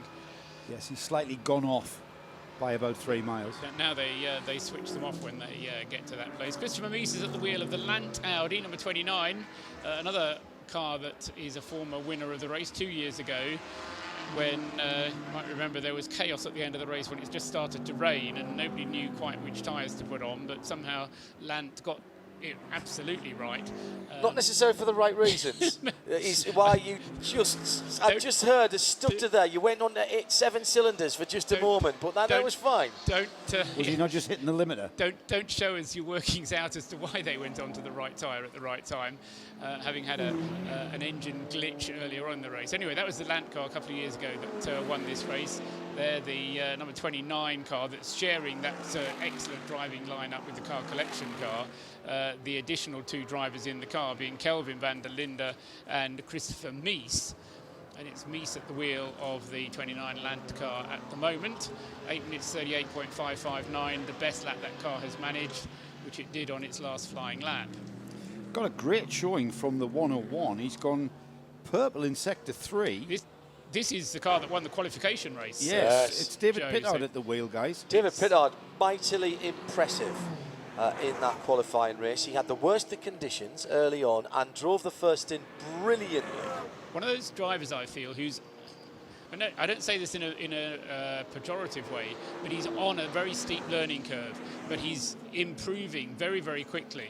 I don't think, a couple of years ago, he'd necessarily have regarded him as a top Nordschleife driver, but now very much on the top of his game. And as you say, Joe, lapping quite quickly. He's coming up to the end of the Dottinger Hoa. His time he's got to improve upon is an 8:32.074. Now, I'm not sure if he got through the first sector with that code 60 in place that you were describing or not, because it was on the Grand Prix loop, and I think he might have been held up by that. But Joe, we've got another one. We've got another slow zone as well, but it's Exmuller, which is way across the other side. David Pittard, unfortunately showing his 3-letter acronym, PIT, Pit. I expected to see him dive off to the right there. He's not in the pits. And come into the lane. He's got up to 3rd position with an 8:32.0. Yeah, his lap was slower though, John. It was an 8:37 on yes. that lap. So not an improvement. Car 236 is the car that's causing the slow zone at Exmuller. That's the FK Performance Motorsport BMW. That was the class leader earlier on. Was it? In the Cup Class 5, if I remember right. I remember reading them out. So I think that was the class leader. I think it was, that's right, in the BMW M240i class. Dr. Tennille, who played an absolute blinder at Le Mans, has tweeted in N24 RSL is the hashtag. Just talking about the top qualification. So, having read the qualification rules, Doctor says, I can confirm the top 3 go up against Boris Johnson in a vote, whilst 4th place has a playoff against Estonia. And he'll know because he's a doctor. He is. Is he a real doctor? Listen to him, this man, he's a doctor. I once had to use that on a rally stage. You once had a what, sorry? I once had a... it's a long story, I'll tell you afterwards. Wait for the middle of the night. Let's keep it for the middle of the night. Middle of the night. Remind me about the doctor story in the middle of the I'm making a note now. Write that down. Improvement for Timo Scheider in the Schnitzer BMW, and that's just done an 8:33.093 to go 4th fastest. And 1st and 3rd come into the pits, Jelmer Berman and David Pittard. One of the nice things about here is if you've done your fast lap, you don't then have to go and do a slowing down lap for the whole of the 9 minutes around the Nordschleife. You can come back in and come back into the pit lane. Kenneth Heyer in the Get Speed Performance number 16. They're cycling through their drivers pretty quickly tonight. 2 laps each is the what it says on the job list, I suspect. 2 laps, that's what we've been doing. Yeah. We're not dark, by the way, for our listeners. They might be visualising it being night practice. We are pretty well lit across the whole of the track. But does all of this session count as night practice? There's there's no such thing. There's no such thing as night practice in the sense that you only have to do 2 laps. It doesn't matter whether you do them at night or during the daylight. The rule for qualifying is just 2 laps. But what is important, Paul, is setting up the lights on the car to get some mileage. We've still got 90 minutes left, so 93 minutes. It's plenty of time. It's 5 to 10. We were out last night, Joe. I think what brought us in was the fact that the weather was deteriorating rather than the fact that it was going dark last night. And I say we were out. We were sitting around a table discussing the strategy for the race, weren't we? You made it sound like we were out. Yes, we were outdoors. But anyway, point being, it's nearly 10 o'clock in the evening. The session goes on until 11:30. It will be fully dark by the end of it, but currently there is still enough light to see, although everybody has their headlights on. But no, Jelmer Berman then in the fastest car. He's done 3 laps. Adam Christodoulou did 2 before he came in to hand it over to Dirk Muller. David Pittard has taken over the 101 BMW, and that has been driven so far by Lucas Ordóñez. So David Pittard is just out of that car. Lucas Ordóñez having done the first 2 laps. And in the number 42 Schnitzer BMW, Sheldon van der Linde did 2 laps. Timo Scheider did his 2 laps, and as John said a moment ago, that car having come into the pits at the end of its previous lap. Michael Christensen is now out and has just improved in the 911 Manthey Porsche, which is Michael Christensen going out in the 911. That car is now 5th fastest. Matt Vachivier still 6th in the Nissan, but that's another car that's undergoing a driver change in the pit lane. And out in the number 1 Manthey Porsche, the reigning champion car, is now Patrick Pilet, who has taken that car over from Fred Macavici, who set the early laps in that car. Hour and a half to go. We are therefore just about, not quite, but nearly halfway through this 3-hour qualifying session. Johnny Palmer has come in for the second half, and I know now, Johnny, yes, why you opted for the second half of the show.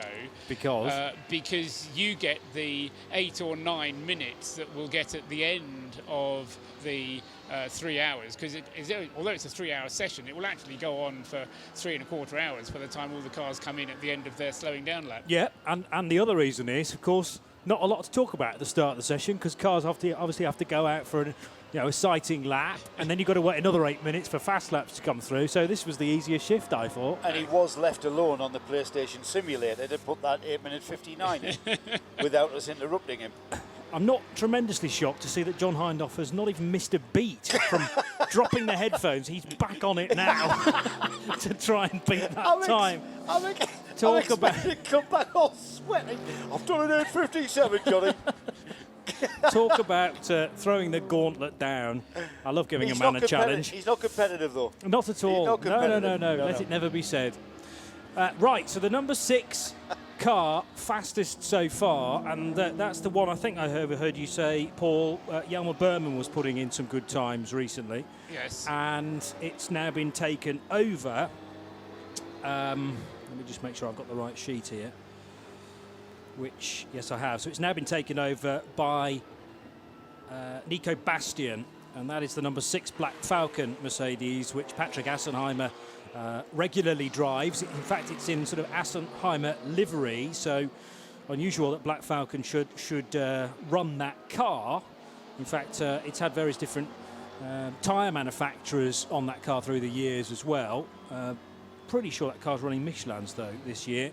So Assenheimer, Bastian, Berman and Gabriele Piana are the driver makeup there.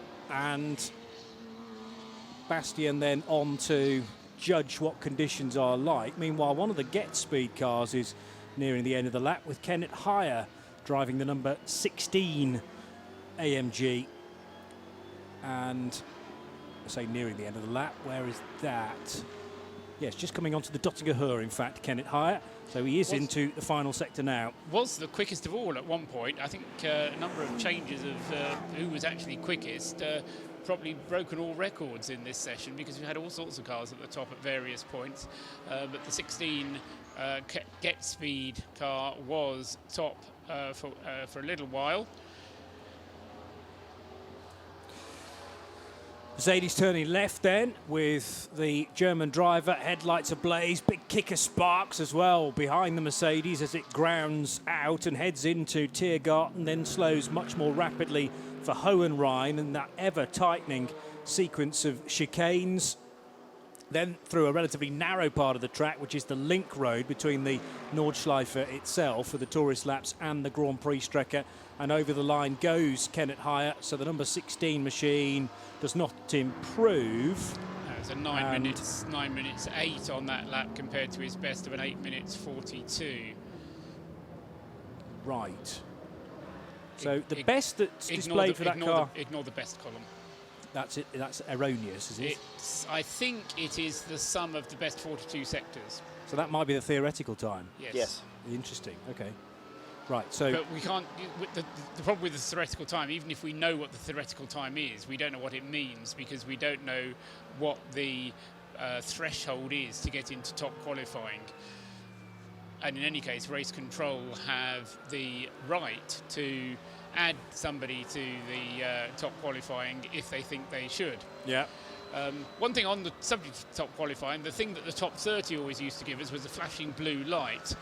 We have the new Lumi rank system now on the cars, which if you're familiar with Blancpain races, is similar to what is shown on the front of a Blancpain car, where the display varies between showing the car's position and the driver who's in the car at the moment. So it depends, if you're looking at it coming towards you for long enough, you'll see the driver who's in it as the 3 letters, or the position that it's in. But if it's in the top 30, or sorry, if it's in the top qualifying, it will be that Lumi rank system which will then flash blue. So not only will you be able to see who's in the car, what position it's in, but you'll also be able to tell whether it's a top qualifier or not, and that will flash blue. The other thing that the organisers have done this year, because these systems are so clever, is if they feel there is a car that didn't make it into top qualifying that should have done, they can give it a blue flashing, but it flashes at a different rate. Because it wasn't a real top qualifier, it was a discretionary top qualifier, if you will. So it would still be a blue flashing light, but instead of going blink, blink, blink, it'd go blink, blink, blink, blink, blink, blink, or the other way around, I'm not sure. Well, what do you think the principle behind the blue flashing light is to warn drivers that you've got one of the 30 fastest drivers. If you then change the rate of the flash of the blue light, then as a driver, you've got, who have I got coming up behind me? You just see a blue flashing light. You see a blue flashing light, you don't. Whose benefit is that for? It's just because the system can, I think. Right. I think they said that the people who market the system said to the ADAC, look, we can do this, and they said, oh yeah, that's a good idea. We'll use that for the discretionary ones. We can distinguish between the discretionary ones and the truly faster guys. That's bizarre. Some good times very recently for Martin Tomczyk in the 42 car. Team Schnitzer BMW M6 did an 8:33.093, and also an improvement on that lap for Michael Christensen in the 911 numbered Porsche 911. Keeping our eyes peeled for Christopher Mies as well in the number 15 Audi Sport Team Lant R8 LMS, which that car just caught up behind a back marker there, and that allowed one of the Aston Martins through, but Chris Mies now quickly disposes of an Aston Martin then as it accelerates, but it got caught the wrong side of a back marker and didn't know whether to go left or right into Schwalbenschwanz. Now through the very rapid right-hander, important to get Galgenkopf right onto the Dottinger Höhe for this run then to the line, and Christopher Mies' best time, or at least his car's best time so far, an 8:38.559. Only needs to improve by a couple of seconds to get that car into the top 10. It's currently in 15th position. So now heading for the bridge, which indicates the kink, which is still flat. That was the scene last year of Dries Vantor's huge accident as the car he was driving, which was also an Audi, was pitched to the left, and obviously no chance for it to slow into Tiergarten, so it clanged the barrier on the left, clanged the barrier on the right as well. Not such the same story for Chris Mies, who's kept it very neat and tidy indeed, and will go across the line. 8:38.5 to beat. However, it's a slow one because presumably there is still a code 60 out there somewhere, and that's a 9:07, despite it being a very quick end to the lap. And as I mentioned, the car caught traffic at certain points. It's also got traffic at the start of this lap as well. Jonathan Hershey is due across the line at any moment, and that car improved last time around. The Octane 126 Ferrari 488. Octane's first opportunity to run a Ferrari 488 GT3 in the 24 hours, having previously been in, I think, GT8 in the past with a Ferrari 458, so making the step up. Was it GT8 or was it SPX? Can't remember. I don't think it was a GT3 equivalent car, right. But that's easily looked up. Oh, the Conrad Lamborghini very nearly running into the back of one of the Porsche Caymans, and the driver of car number 7 had to get out of the throttle. That's Marco Mappelli, so that's ruined the Italians' end to the lap. The Mappelli car currently 26th, and is it improvement?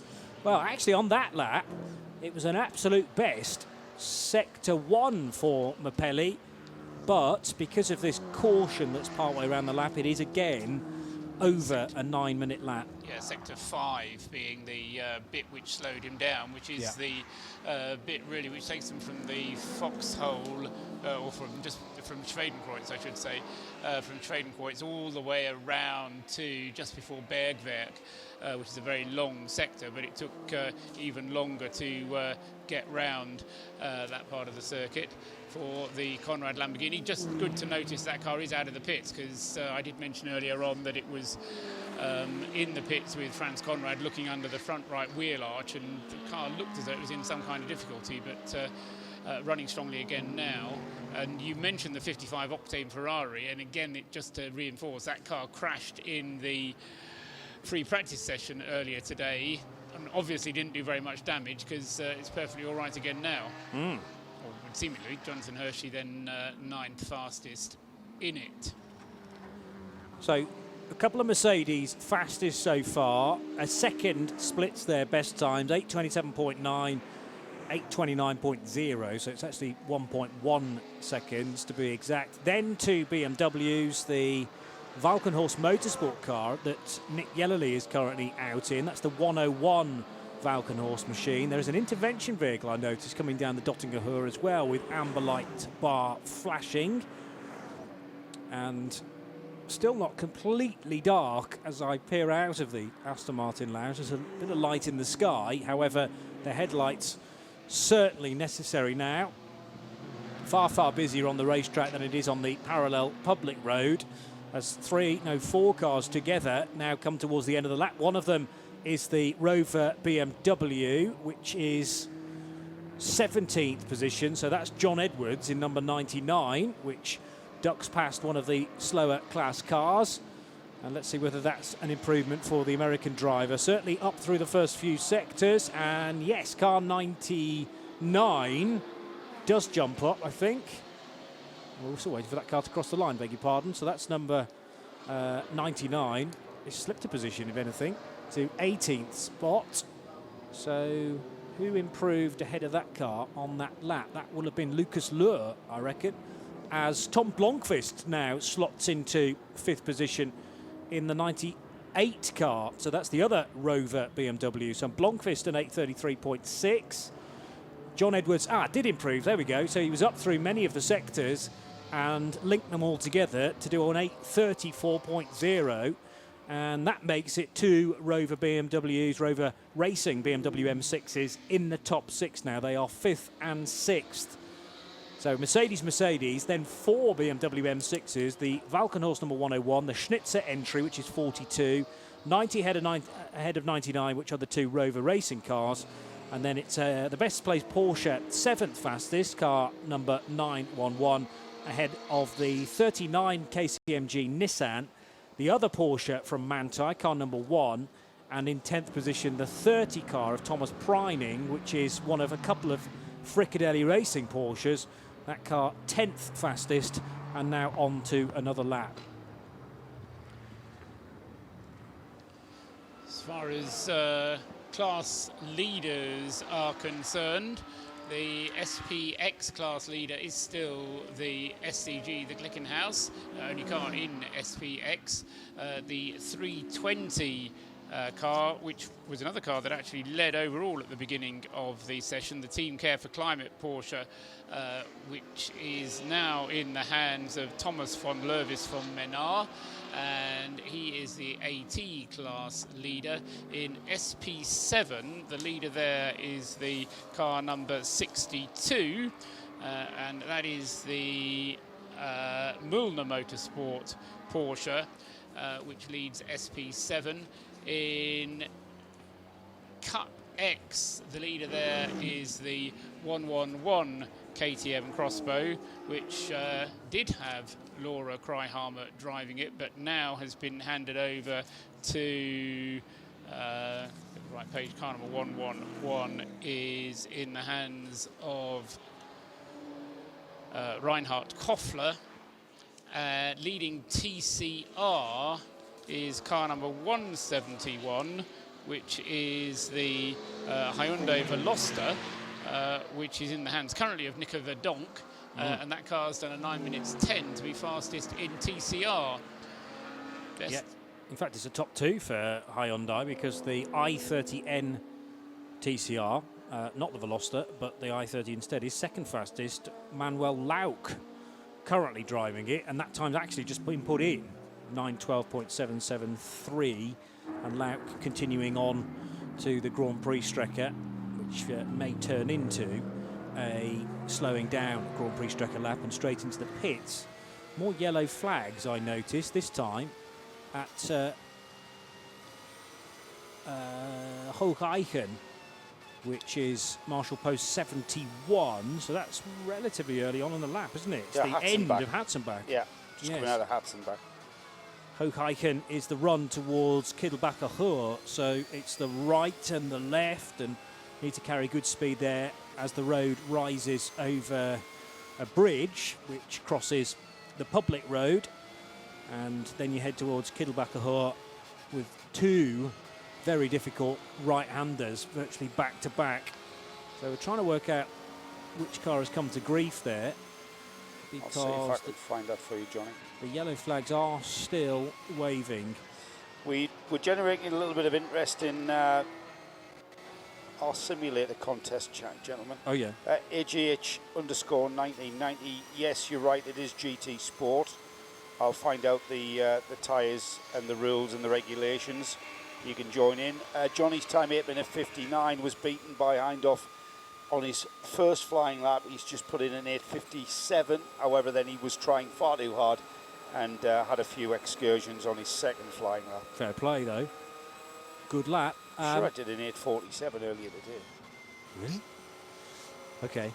I'll believe it when I see it. SP9 cars locking in the top 26 positions now. So that means that the 320 Team Care for Climate Porsche GT3 Cup car's doing pretty nicely, into 27th overall now, and therefore the fastest AT leader. And the SPX, the only SPX car, is the Scuderia Cameron Glickenhaus SCG003C, and that car 29th overall, although currently in the pit lane, and Felipe Fernandez Larza, the last to drive that car.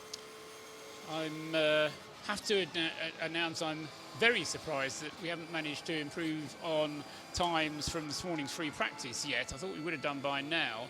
We got down to 8:27.9 about 20 minutes or so ago, maybe nearly half an hour ago.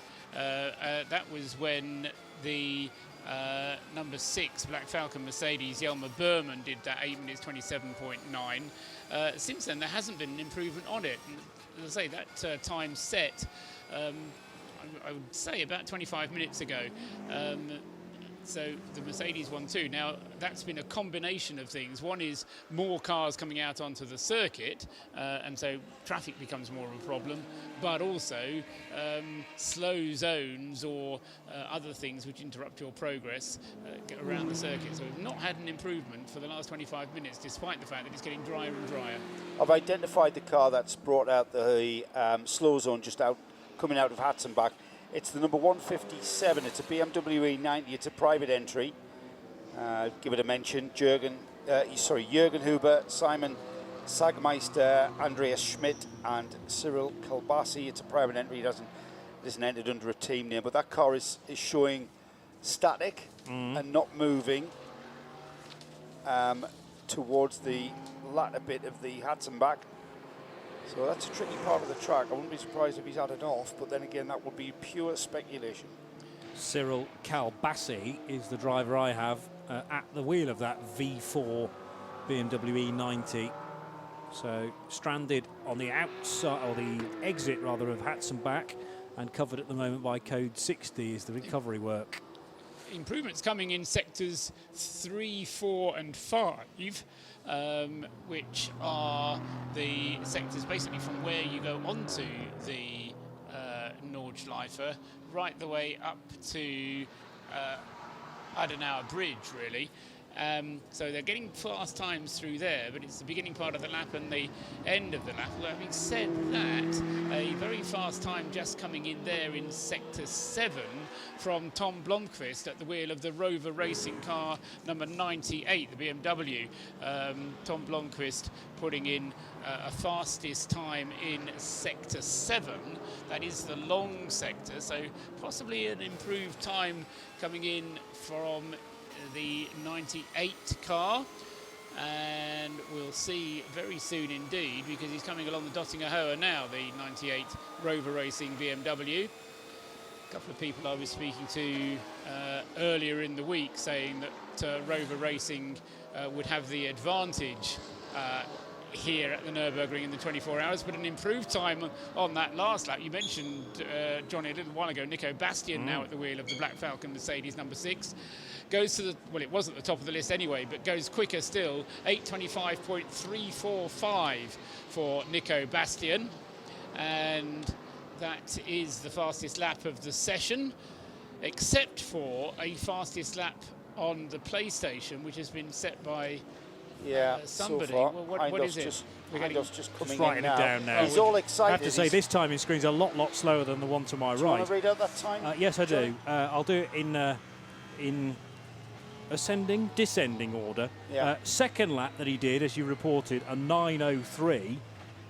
It's all right, but he wasn't as quick as me. The first lap he did, though, and remember that you start coming into Tiergarten, so you don't actually have to do an out lap. You're just straight onto a fast one.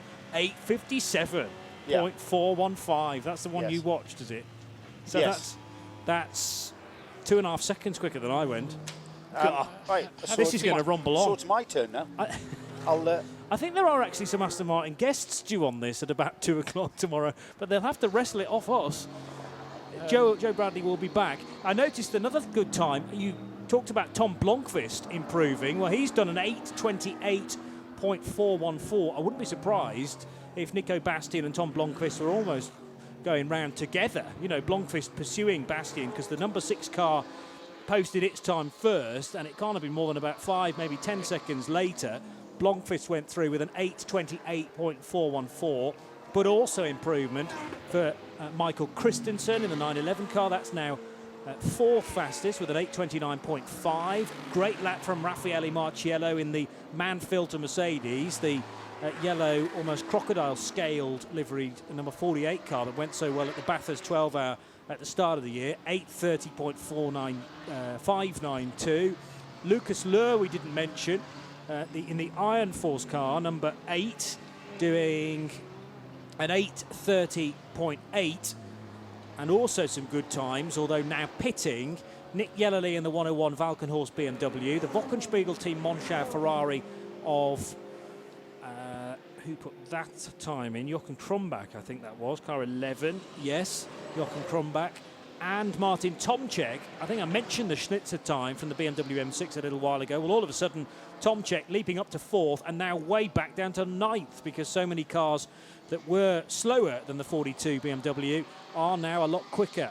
Combination of no more slow zones and the drying track kind of working together, Johnny, and making everything suddenly lots of fast times. And I suspect there's another one in the offing, the Get Speed, the number 17 Get Speed performance car, which is one of the Pro-Am category cars, currently in the hands of Fabian Schiller, and that car going very rapidly on this lap, currently 10th. Best lap of 8 minutes 33.647 set by Fabian on its previous lap, but Fabian Schiller in number 17, halfway around the lap at the moment, and with potential to improve. I think he's just crossed the line actually, and it's an 8:32.6, so that's So still he 7 seconds the off, time, isn't it? yeah, improve the time, but not his position in the times. Indeed, so stays 10th, but an absolute best through sector 4, which actually only takes you, well, takes Fabian 9.3 seconds.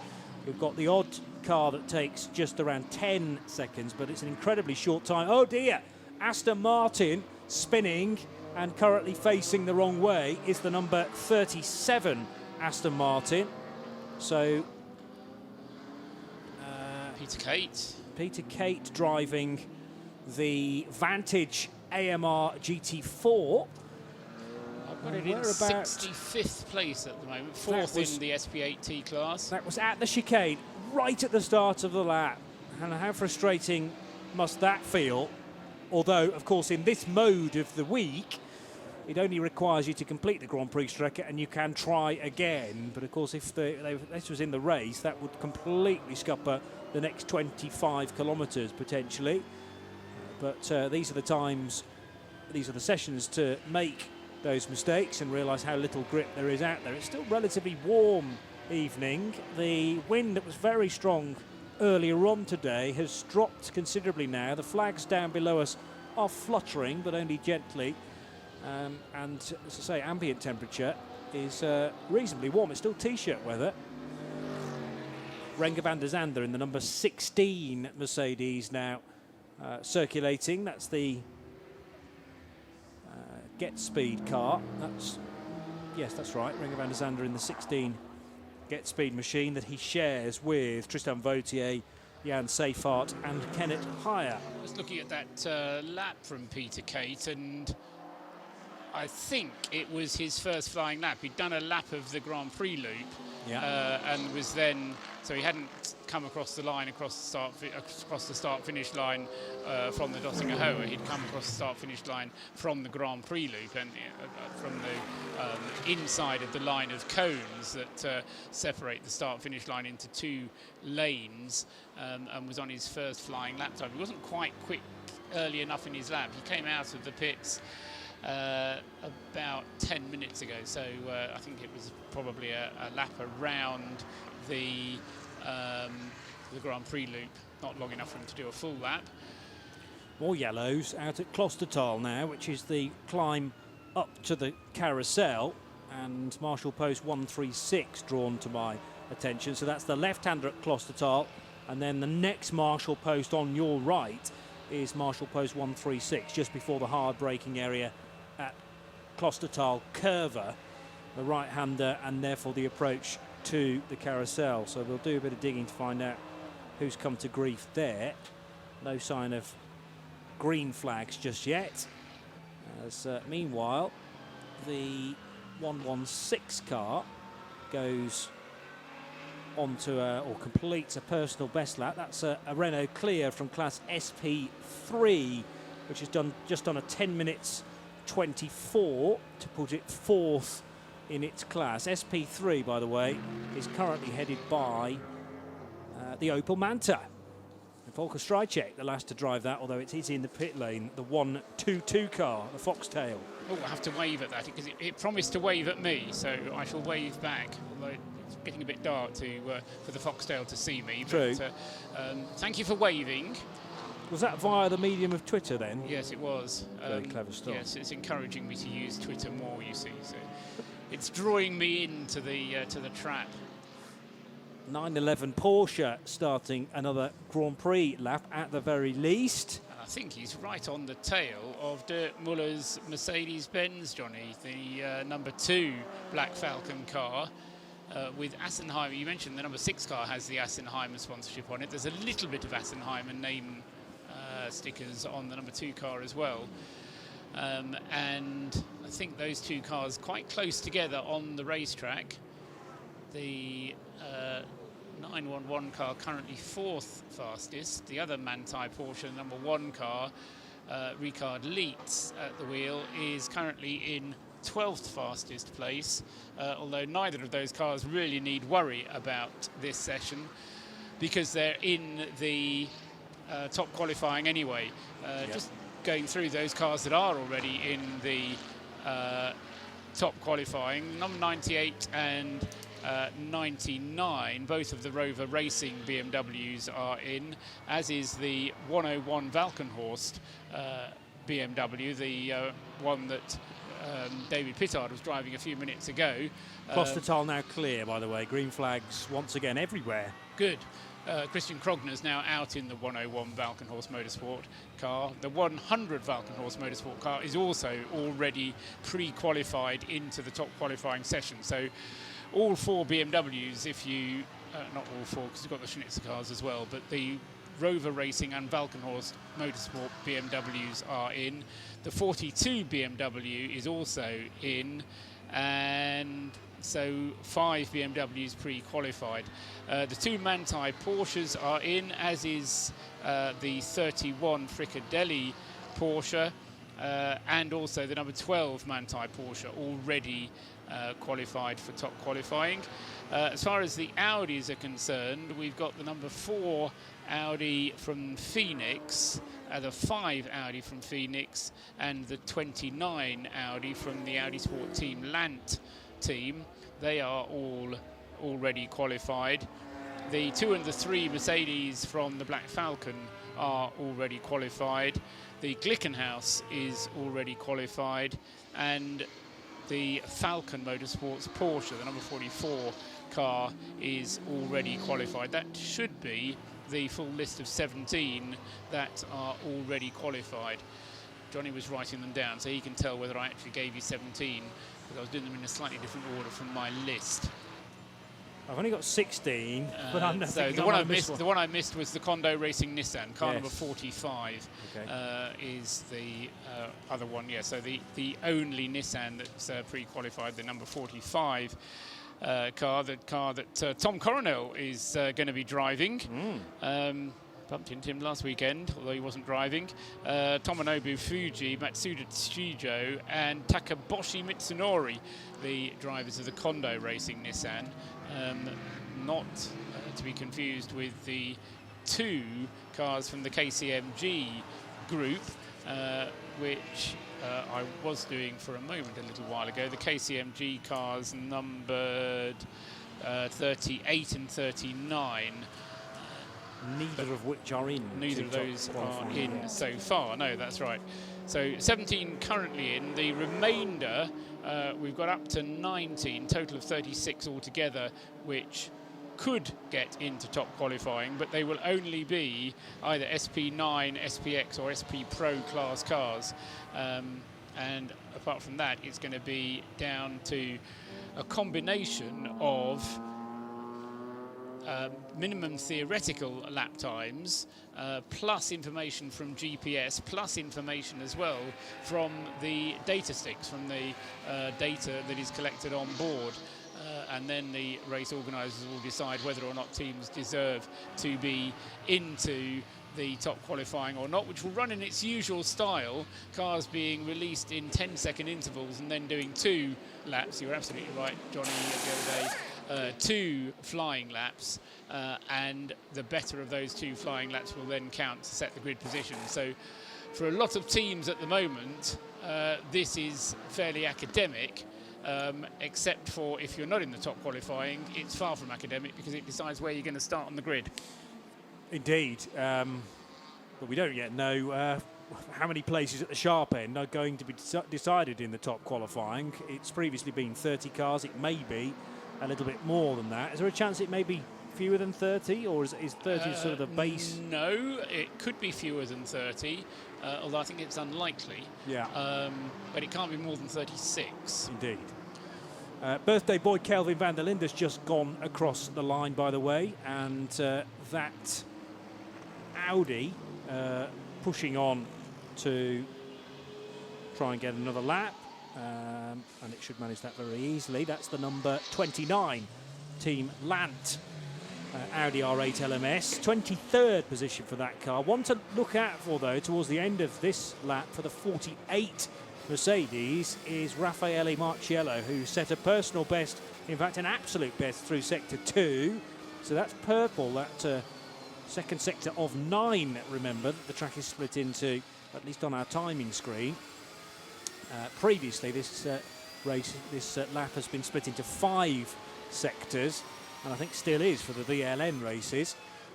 But all the other lap times, very, very good from the Italian driver, although possibly lost about 7/10 of a second through sector 6. But in the next few minutes, nearing the end of the lap for the Manfilter AMG GT3, and that car will only need to find well, a second to improve one position, more like 5 seconds to go top, though, and above Nico Bastian in a similar machine.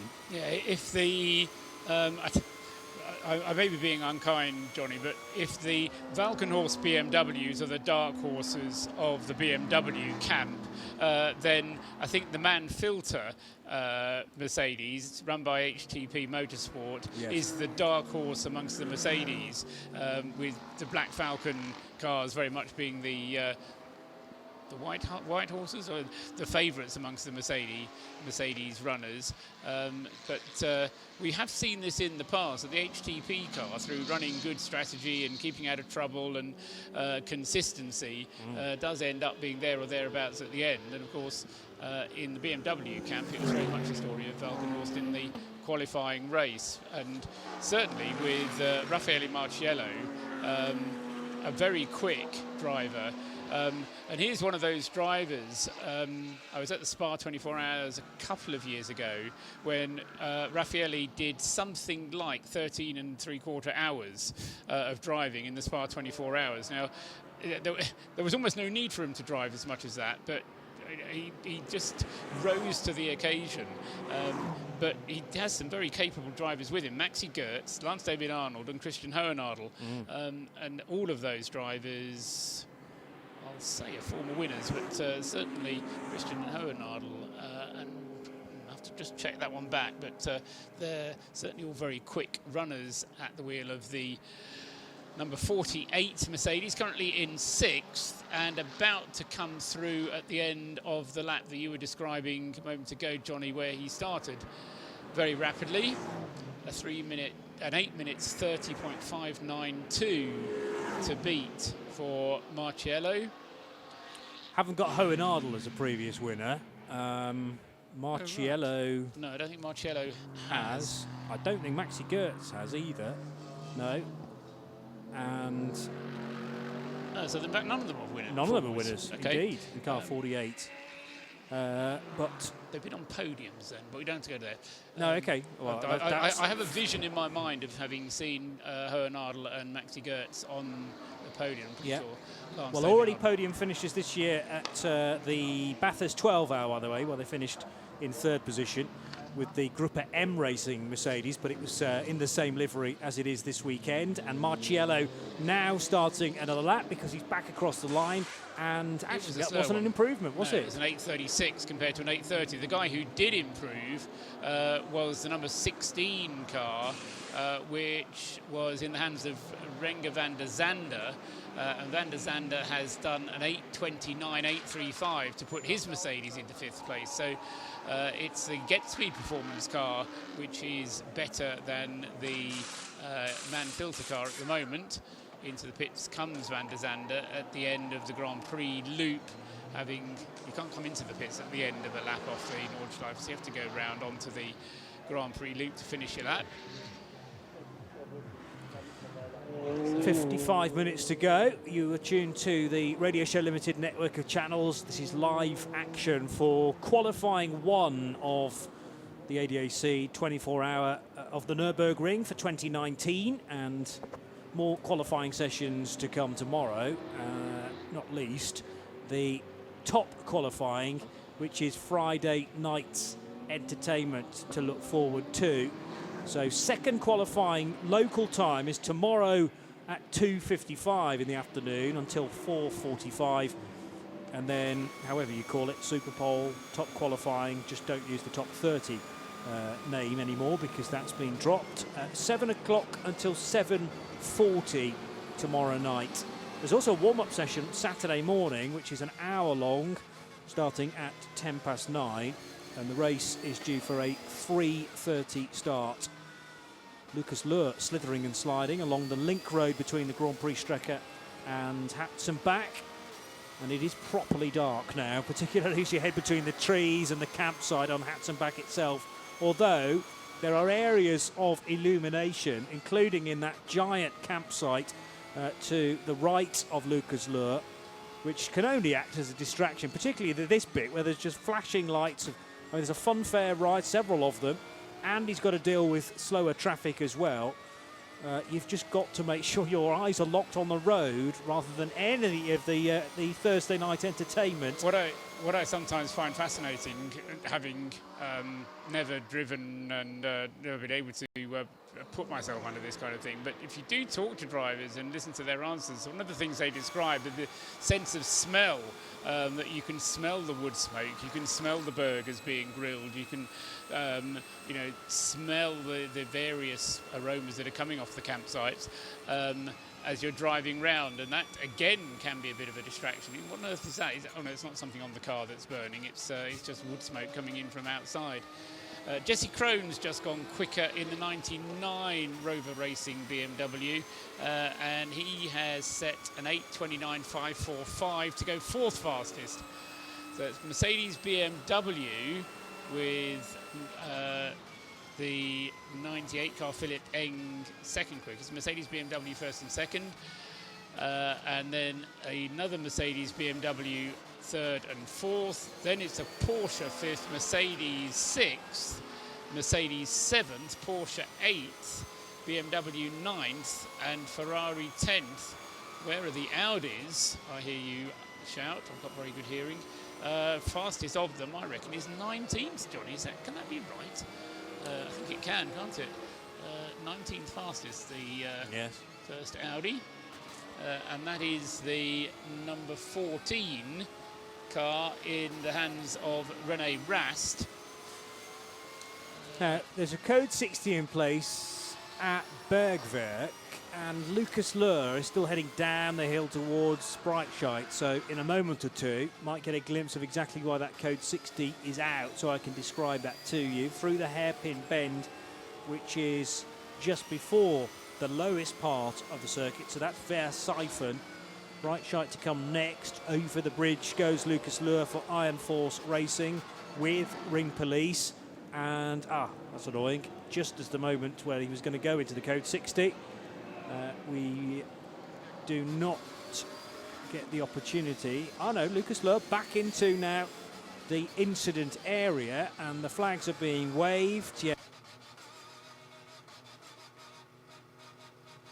Yes, and I think this might be actually stretching the reception for Lucas Luhr's car. Might have been a BMW possibly that has come to grief just before the right-hander at Bergwerk, and then the green panel is right after that. So hard onto the accelerator goes Lucas Luhr to haul his way back up the hill now towards Kesselchen and onward to Klostertal. So there might have even been two cars off at Bergwerk. Do you know who it is, Johnny, yet? No. It's 54. Okay. That's the Team Aviasor Rensport BMW. It's the 335i of Neil Sporer, Michael Eden and Wayne Moore. That's the only...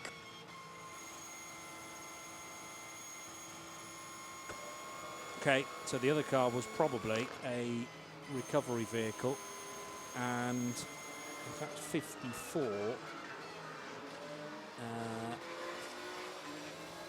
shout, Paul, if you get to a driver before I do. Let me see if I can. It's Moore, surname 54, Moore. Wayne Moore. Wayne Moore!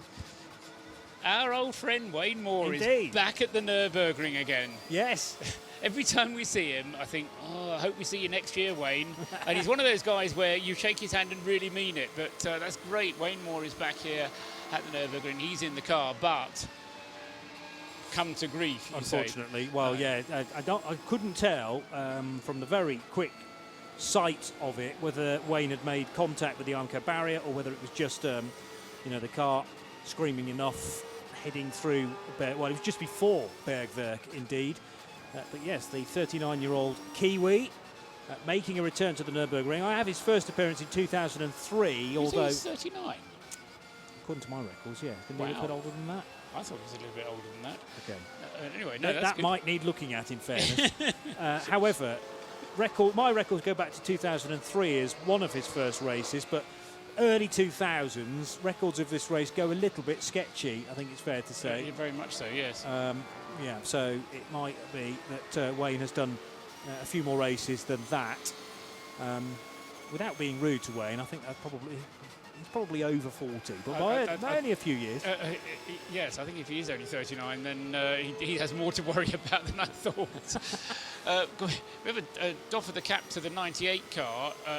As far as I know, and I'm obviously with 150 cars in the field, I'm not necessarily keeping tabs on all of them, but that car has now had all 4 of its drivers do their 2 qualifying laps, and it's the first one in the top group to have achieved that, the 98 car. Conor De Philippi, Mikkel Jensen, Tom Blomqvist and Philip Eng all having having between them done their 2 laps, which is what they need to do in order to qualify the car.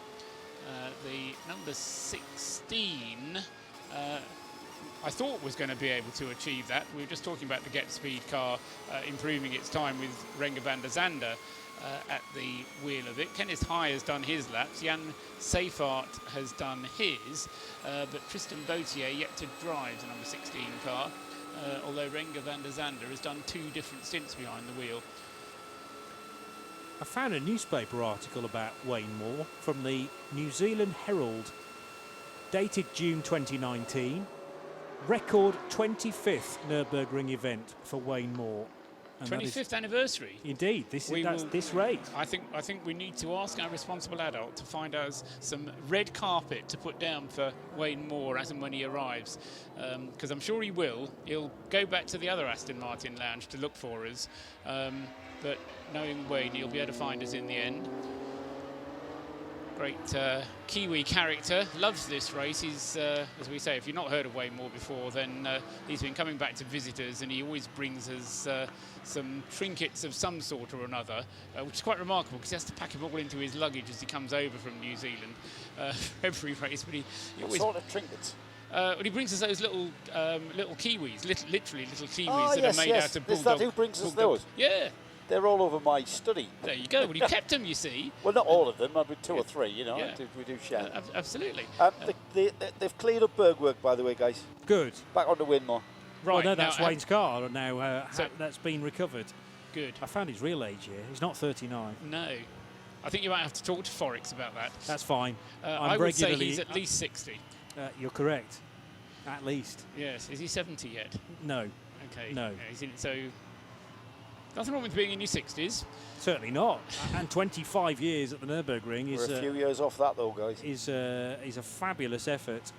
So we wish him well for a good result this year, celebrating a quarter century coming to the Grüne Holler.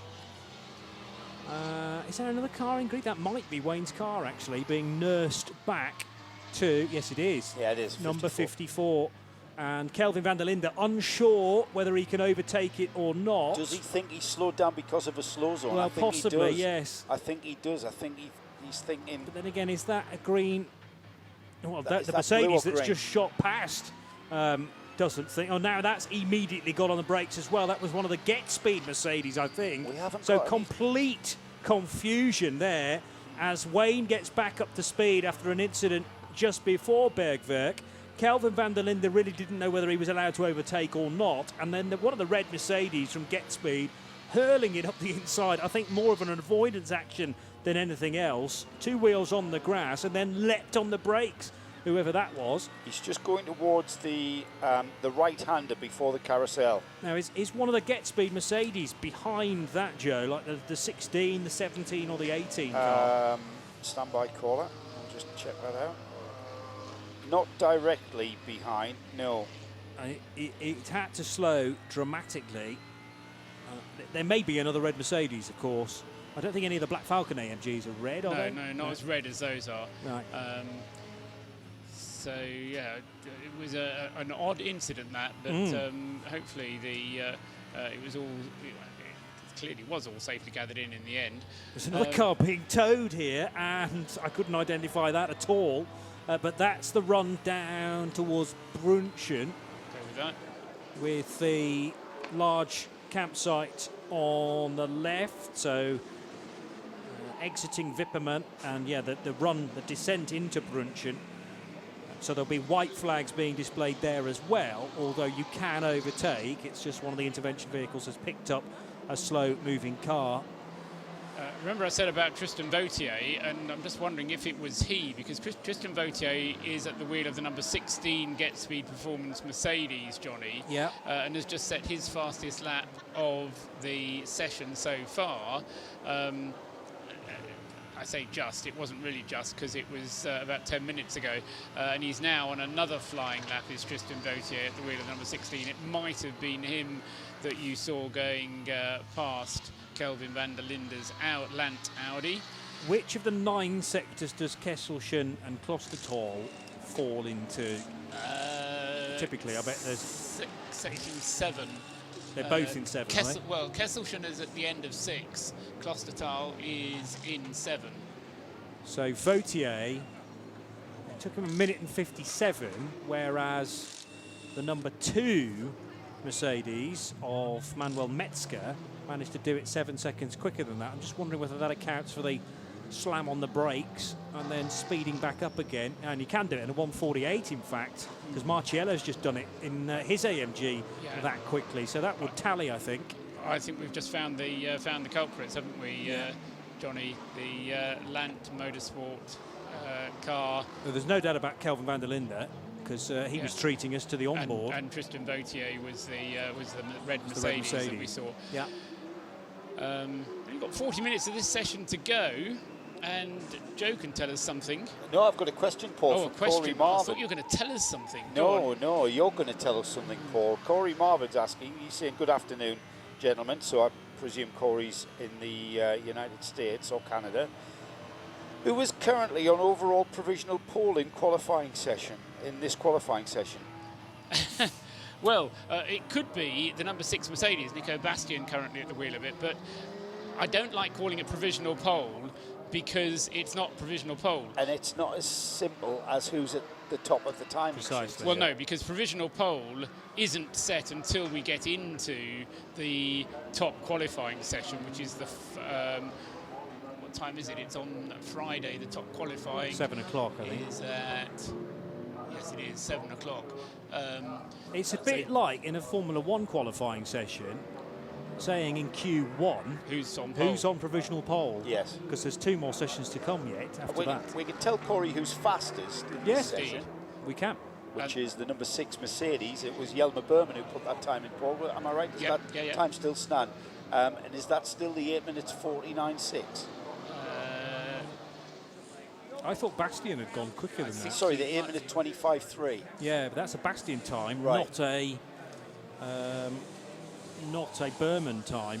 Okay. Berman was quickest when he set the time, but since then Nico Bastian has gone quicker.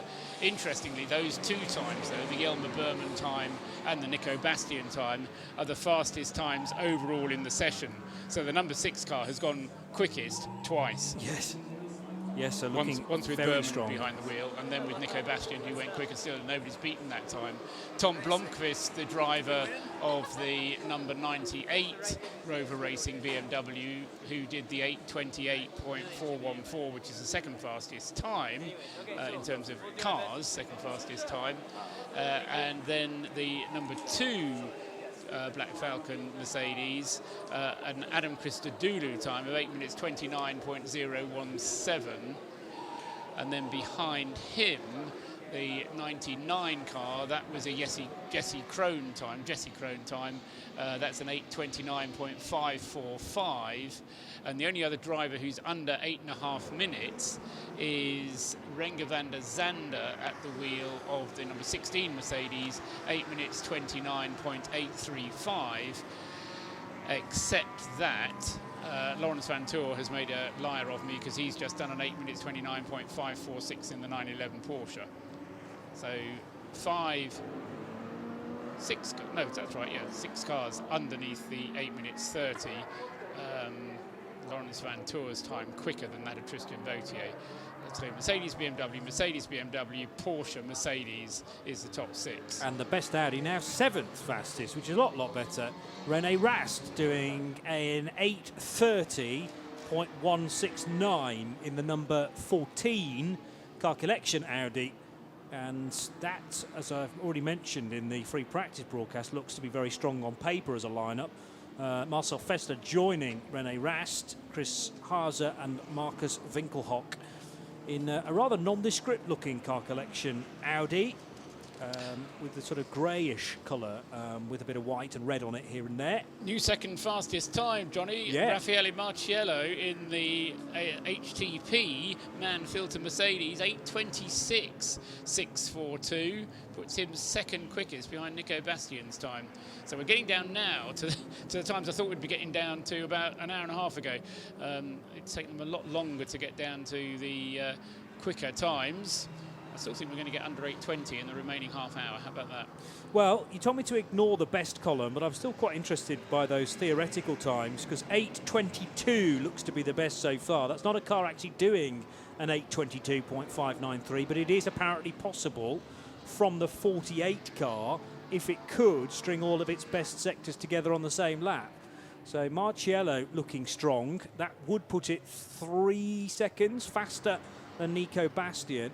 So the AMG GT3 certainly looking very strong this year. We know the BMWs have brought a good car as well, and maybe that's favoured in the current balance of performance with 5 BMWs already qualified for the top qualifying session tomorrow night at 7 p.m. And Henry Valkenhorst in the 100 BMW, which is one of those pre-qualified cars, is now heading through Wipperman and Brunchen and down the hill to the very dark part of the track at Flansgarten. Have you noticed the BMW headlight flash? It's more of a strobe. It should have a flashing light warning. Yeah. They're coming up behind slower traffic, and usually you flick of the headlights like you would see on a normal road car. It's on a button. It's not on a stalk like you're not going to flash your full beam. There's a button on the steering wheel. But all of the BMWs, I first noticed it on the Rover BMWs, and here it is on the Valkenhorst car. It's a strobe, and it's a very fast strobe. I'm hoping there's no epileptics in any of the cars that they come up behind. It really needs a warning. That looks like one press of the button, and then it flashes away for a couple of seconds, doesn't it? Absolutely, yeah. A bit like the Audis used to have, and I think a lot of the prototypes at Le Mans as well, they would flash 8 or 10 times after fastest one. I've seen the flash though, Johnny. It's more of a strobe flash. I agree. Very rapid. Yeah, maybe just to totally intimidate the driver in front. Oh, it definitely gets their attention. By the way, have we clarified the pronunciation of GT tyres? No. Right. That was your job to go down and ask her. It was. We got waylaid though, didn't we, with some practice laps? With Bratwurst and Pommes frites, what can you expect? Car of interest, the Volkswagen Golf GTI of GT Tyre Motorsport by WS Racing, car 89. Jasmine Pressig, Carrie Schreiner and Ronja Assmann, full female driver lineup, but also full female crew on that car. Okay. So excellent. Good luck to them. Hopefully they'll have a great time. Well, we come off the back of a Le Mans, which has had a full female lineup for the first time in a long time. The 83 Kessel Racing crew. I've never seen a full female crew. Johnny, when we did our pit walk the other day, I noticed on the board there was an assignment board of who had what corner. And they were all female names. And I thought, I wonder if that's a female crew. Yeah. I've confirmed that bit. I haven't confirmed the pronunciation of GT tyres. Or GT, or GT. I think we'll go with GT, that's fine. GT and GT tyres. GT tyres, I've heard, but GT seems to make sense somehow, seeing as there's lots of GTs in this race, and at least one of the GT type cars is running on GT tyres, with also a couple of Volkswagen Golfs from one's from the TCR category, another one from the touring car type category. The 89 is in the SP3T. Okay, I think that's the other alternative. If you bring a Volkswagen Golf that is sort of an uprated or downgraded TCR car that doesn't automatically fit into the TCR class, then SP3 or SP3T is another option. Can we have a round of applause for Aston Martin, because we're in the Aston Martin We can. lounge. Darren Turner, well done. Darren Turner has gone quickest in SP8T, a 9 minutes 3.493. We were talking to Peter Cate, who was up here earlier on, and he was saying how there are some quick cars out there in the SP8T class. Peter's in the car that he shares with Alex Brundle and Jamie Chadwick, but it's the Darren Turner car which is being shared by Chris Goodwin and Christian Gebhardt, the number 36 car, which is quickest in SP8T now. And second quickest is the BMW number 51 of Team Speedline Racing, a BMW M4, another not quite GT4 car, but a GT4 car in terms of its nomenclature, but one that has the additional power. Anyway, that's number 51 car, which is second in SP8T. The timing screen's got a bit confused here because it all of a sudden thinks one of the SP10 cars is fastest. That's a glitch, showing a sub 8 minute time, which would be fantastic, but very unlikely that a Ginetta GT4 has set that time. You were underneath 8 minutes around the Nordschleife, didn't you? In one of the prototypes? In an Audi R18 from 2016, I think we managed it. Yes. What did we get down to? But I don't think 14 or something, didn't it? Yeah, I think so. It was approaching the low teens of the 7 minute variety. I don't think they're allowed in this race somehow, though. No. But it was interesting to see how many different areas of the Nordschleife you could take flat in a Le Mans prototype. It's the first time I've ever been scared on a sim. Yes, I know. I was almost wanged off into the bar. Indeed. I says, Joe, there's no way you can get that. Oh, you can. Oh, that's flat as well. Unbelievable. The carousel flat is the next challenge for you. So, yes, if you're keeping an eye on a variety of timing screens which are screening this race, then there are two. In fact, now just one errant car at the top of the shop, which is the MSC Sinzig Volkswagen Golf, which is one of the SP4T cars. Nico Bastian's Black Falcon Mercedes is still fastest, and that's unlikely to go any quicker at the moment because it's in the pit lane. Although Raffaele Marciello will be onto something special here. So if you look at these other sector times, 1 and 2 are pretty good.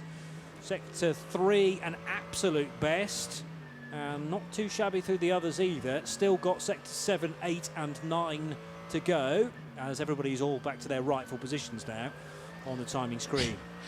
And we're also still waiting for Lance David Arnold to have his turn behind the wheel of the Mann-Filter Mercedes, the yellow peril as I sometimes call it. You describe it as crocodile type livery, but it is very distinctive anyway in that bright yellow colour. It's different from the kind of Manti Grello yellow, but nevertheless still very distinctive. But Christian Hohenadel having driven the first stint in the number 48 car, Maxi Goetz the second, Marciello has then got into it, and rather than hand it over to Lance David Arnold, Valle is on his 9th lap now. Audi fans can rejoice entirely though. Hooray. Now René Rast fastest of the session, 8:25.012. So we were a little bit fearful about Audi's pace earlier on. I think the highest car we found was something like 17th position. Well, he leapfrogs all the way to the sharp end, having just completed that lap, and it's an absolute best through sector 5, and I think, well, René Rast going even quicker through the first sector, which is the Grand Prix Strecker. No guarantees that he's going to continue on, although he has got the time to do that. Marciello now fastest, 8:24.8, so that's 0.2 of a second even quicker. So said to look out for Marciello. Laurent Vantor an improvement as well, with the Belgian 4th fastest, but 2 new names to wrestle with, quicker than Nico Bastian. Yes, and Nico Bastian in no position to defend himself because he's still in the pits in the number 6 Black Falcon Mercedes. Lawrence Vantour staying out for the moment at least, and just looking out to see if Marciello is going to come into the pits at the end of that stint or go out for another tour around. You can certainly, I mean, you can do something like 6 or 7 laps on or 8 laps on a tank full of fuel in one of these cars. And the tyres will obviously last that long. There's no real qualifier. I mean, there is a qualifier tyre, but certainly Raffaele Marcello demonstrating the pace of the Mercedes, as René Rast did. René is a former winner of the race, of course, but there's another fairly big incident out on the circuit, Johnny. Yes, and just trying to identify, this is at Kesselchen, I reckon. Two cars off. You're right, Johnny. The 63 Porsche, I think I saw, and also a Honda 59 I've got. 59 and 119. Okay. Static. Okay. 59 is the CP Racing Porsche, the team of Charles Putman, which normally runs a Mercedes in other 24-hour series, but running the Porsche at the Nürburgring. That's immediately gone code 60 at Kesselchen as well. What's another one? Give me the numbers again if you can, Joe. 59 and 119. 119. 59 was in the hands of Xavier Masson, and 119 is a yes, Toyota, it's the Toyota, yeah. CHR. I recognise the livery as being Gazoo Racing, and it's Gazoo Team Thailand. Was that the heavily damaged one? Well, there was one on the left in the barrier, and possibly with rear right wheel damage. I wasn't even sure whether the wheel was still there. And then the Porsche, which was sticking out into the track, was, I assume, the 59. Just the two cars at that spot is the tracker showing. That's all the track is showing. Yeah. We've got the slow zone There reducing speed into 120 k's out of Bergwerk towards the sweeping left to Kesselchen. I reckon there's a third car involved in that as well. It's an intervention vehicle. IV1. And then the two that are stopped. Yeah. But I think I was misreading. TV screen showing our little app. Yes. Yes, the GPS Auger app, which is very fruit-based device friendly, and thankfully Joe Bradley's brought his with him, so we are able to identify where cars are and how long they're taking to be retrieved. But I think that's going to be quite a lengthy clear-up process, just because of barrier damage. I mean, two heavily damaged cars there, and facing the wrong way was the Porsche. Well, I think they've retrieved them, Johnny, because they've disappeared off the GPS, so that means they've gone onto a flatbed and maybe have gone off track. I think that's how this app works, not like the old ones that used to show them go off into town. Pretty quick if they've been taken off that quickly. I think, so for the moment, I was going to suggest that my predictions of a sub 8:20 a bit wide of the mark, but we'll see what happens. Still 26 minutes of the session to go. So if they can get those cars out of the way, there's time for improvements to be made. Just to dot the I's and cross the T's, it was Manat Kulapalanot in the Gazoo Racing Toyota CHR, and as I say, Xavier Masson, the fourth driver in the CP Racing Porsche, the kind of addition to that team for the number 59 CP Racing car, which runs in the SP7 class, the 991 Porsche GT3 Cup class car. Still got code 60 up at Kesselchen, so we're not completely cleared up. A team representative for car 159 is now being requested to the clerk of the course as well. But we reckon it was 59 rather than 159, but confusingly 159 is also a Porsche. That's a Porsche Cayman 718 GTS. But anyway, there is a message now on the timing screen that someone who represents that team being asked to report to the clerk of the course. And yellow still being shown at Bergwerk, the code 60 at Kesselchen. So two separate incidents on the circuit then, with just 25 minutes still to go. Yes, because, well, Bergwerk's the right-hander, quite a sharp right-hander, at Marshall Post 125, Kesselchen 130, so that it might be quite a long sector that's all affected by the same incident, or as you say, Paul, they may be completely separate. Difficult to tell from this distance. The man filter Mercedes has come into the pit. I thought I saw Lance David Arnold getting into it, ready to go out. He's the only driver who's not yet driven that car. René Rast has stayed at the wheel of the number 14 car collection Audi. and having done that 3 minutes 25.0 as you described, Johnny, he stayed out but has come across all these slow zones out on the circuit, so hasn't been able to improve. The number 6 car has been taken out now by Gabriele Piana. He is the no, he's not. He's the 3rd driver to drive that car, because Patrick Assenheimer is the 4th, and he's not been in the car yet. So Gabriele Piana now at the wheel of the number 6 car, and Lawrence Van Tour, as we said, is at the wheel of the 911. But of course, all of those cars are safely qualified into the top qualifying already anyway. But for the others, and this is why I find this element of the qualifying session is still going to be interesting to watch, even though it's going into the last half hour or so of it. For the others who haven't qualified, although we do have code 60s around the place, their other sectors are still being measured. So as long as those drivers are quick through those other sectors, they can still improve their theoretical lap times. And a time through the sector with the code 60, they take their previous fastest time through there. Yeah. So it's not a whole lap that you have to string together all together. You can take your best lap made up of the best sector all the way around the circuit. And there's how many sectors? 42. Remind us again. 42 sectors. So that I've taken to call them micro sectors, so that we don't get confused with the 9 sectors that we have on the screens. But the race control is using 42 micro sectors. I like that, Paul. Micro sectors. Distinguishes them, as you say, from our normal timing sectors. I'm pleased I've said this before, I'm pleased we haven't got 42 sectors on this screen. Well, but all good, green and purple and blue and red. True. It would be interesting during the top qualifying session, certainly, to be able to view those 42 sectors and describe them to you.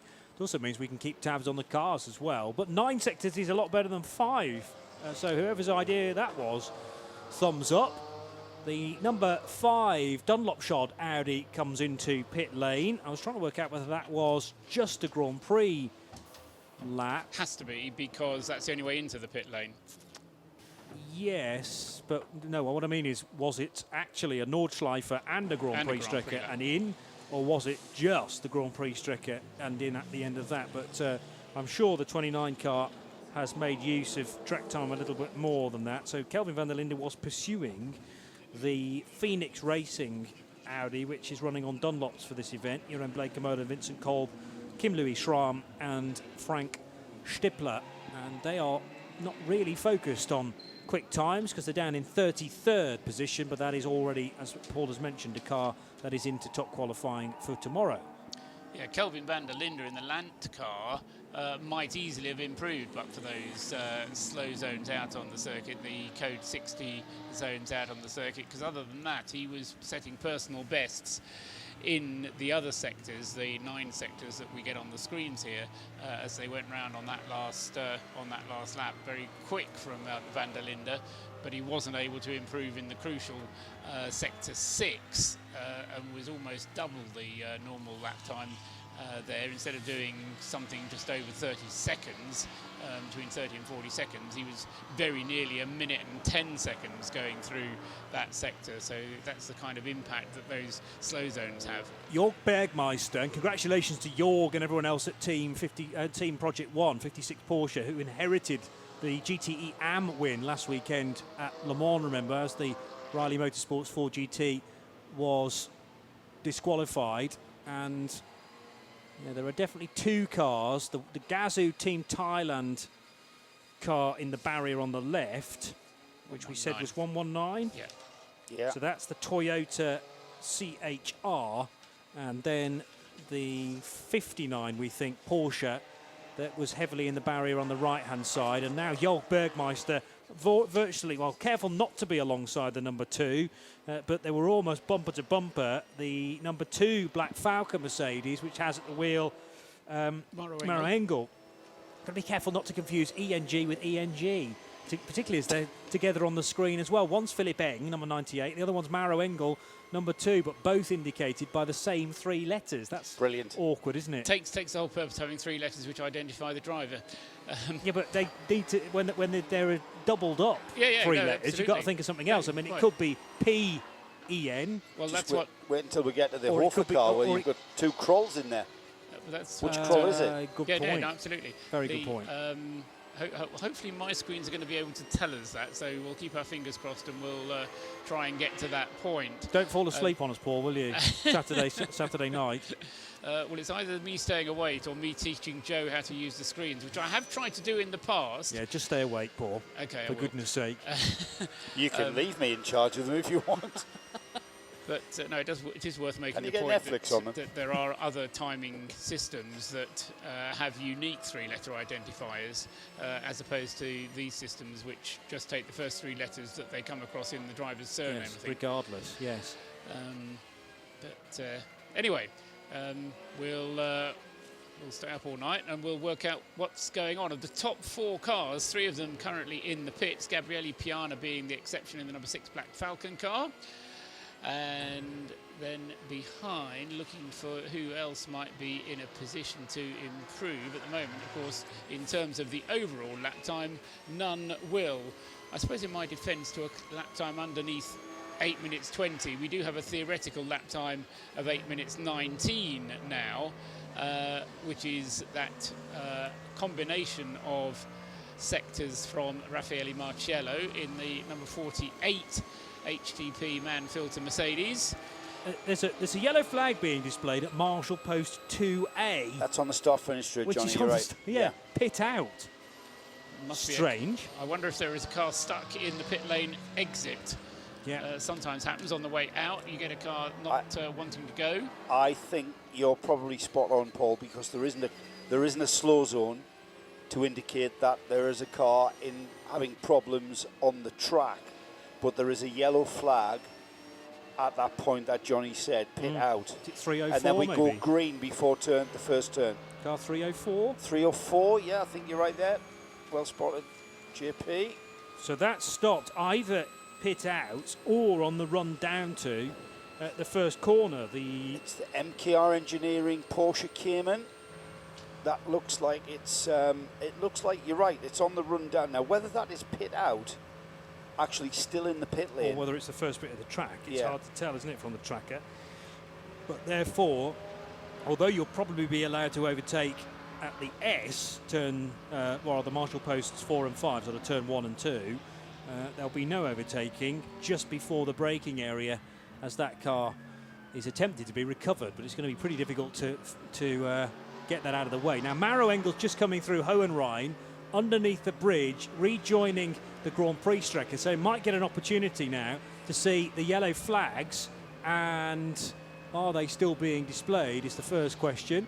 Yes, and it is a car which is being recovered, I think probably from pit out, so hasn't quite made the track, but technically no overtaking. But now these three cars that reach the S-bend that kicks off the Grand Prix Strecker are starting to overlap, but that car thankfully not on the track. It's virtually right up against the barrier, and I think it's a car that's either was on its way out of pit lane or it was on the main track and has decided to pull up on the grass there. Great work from the aerial camera. It's a Porsche, I think, with the Audi recovery vehicle just parked in front of it.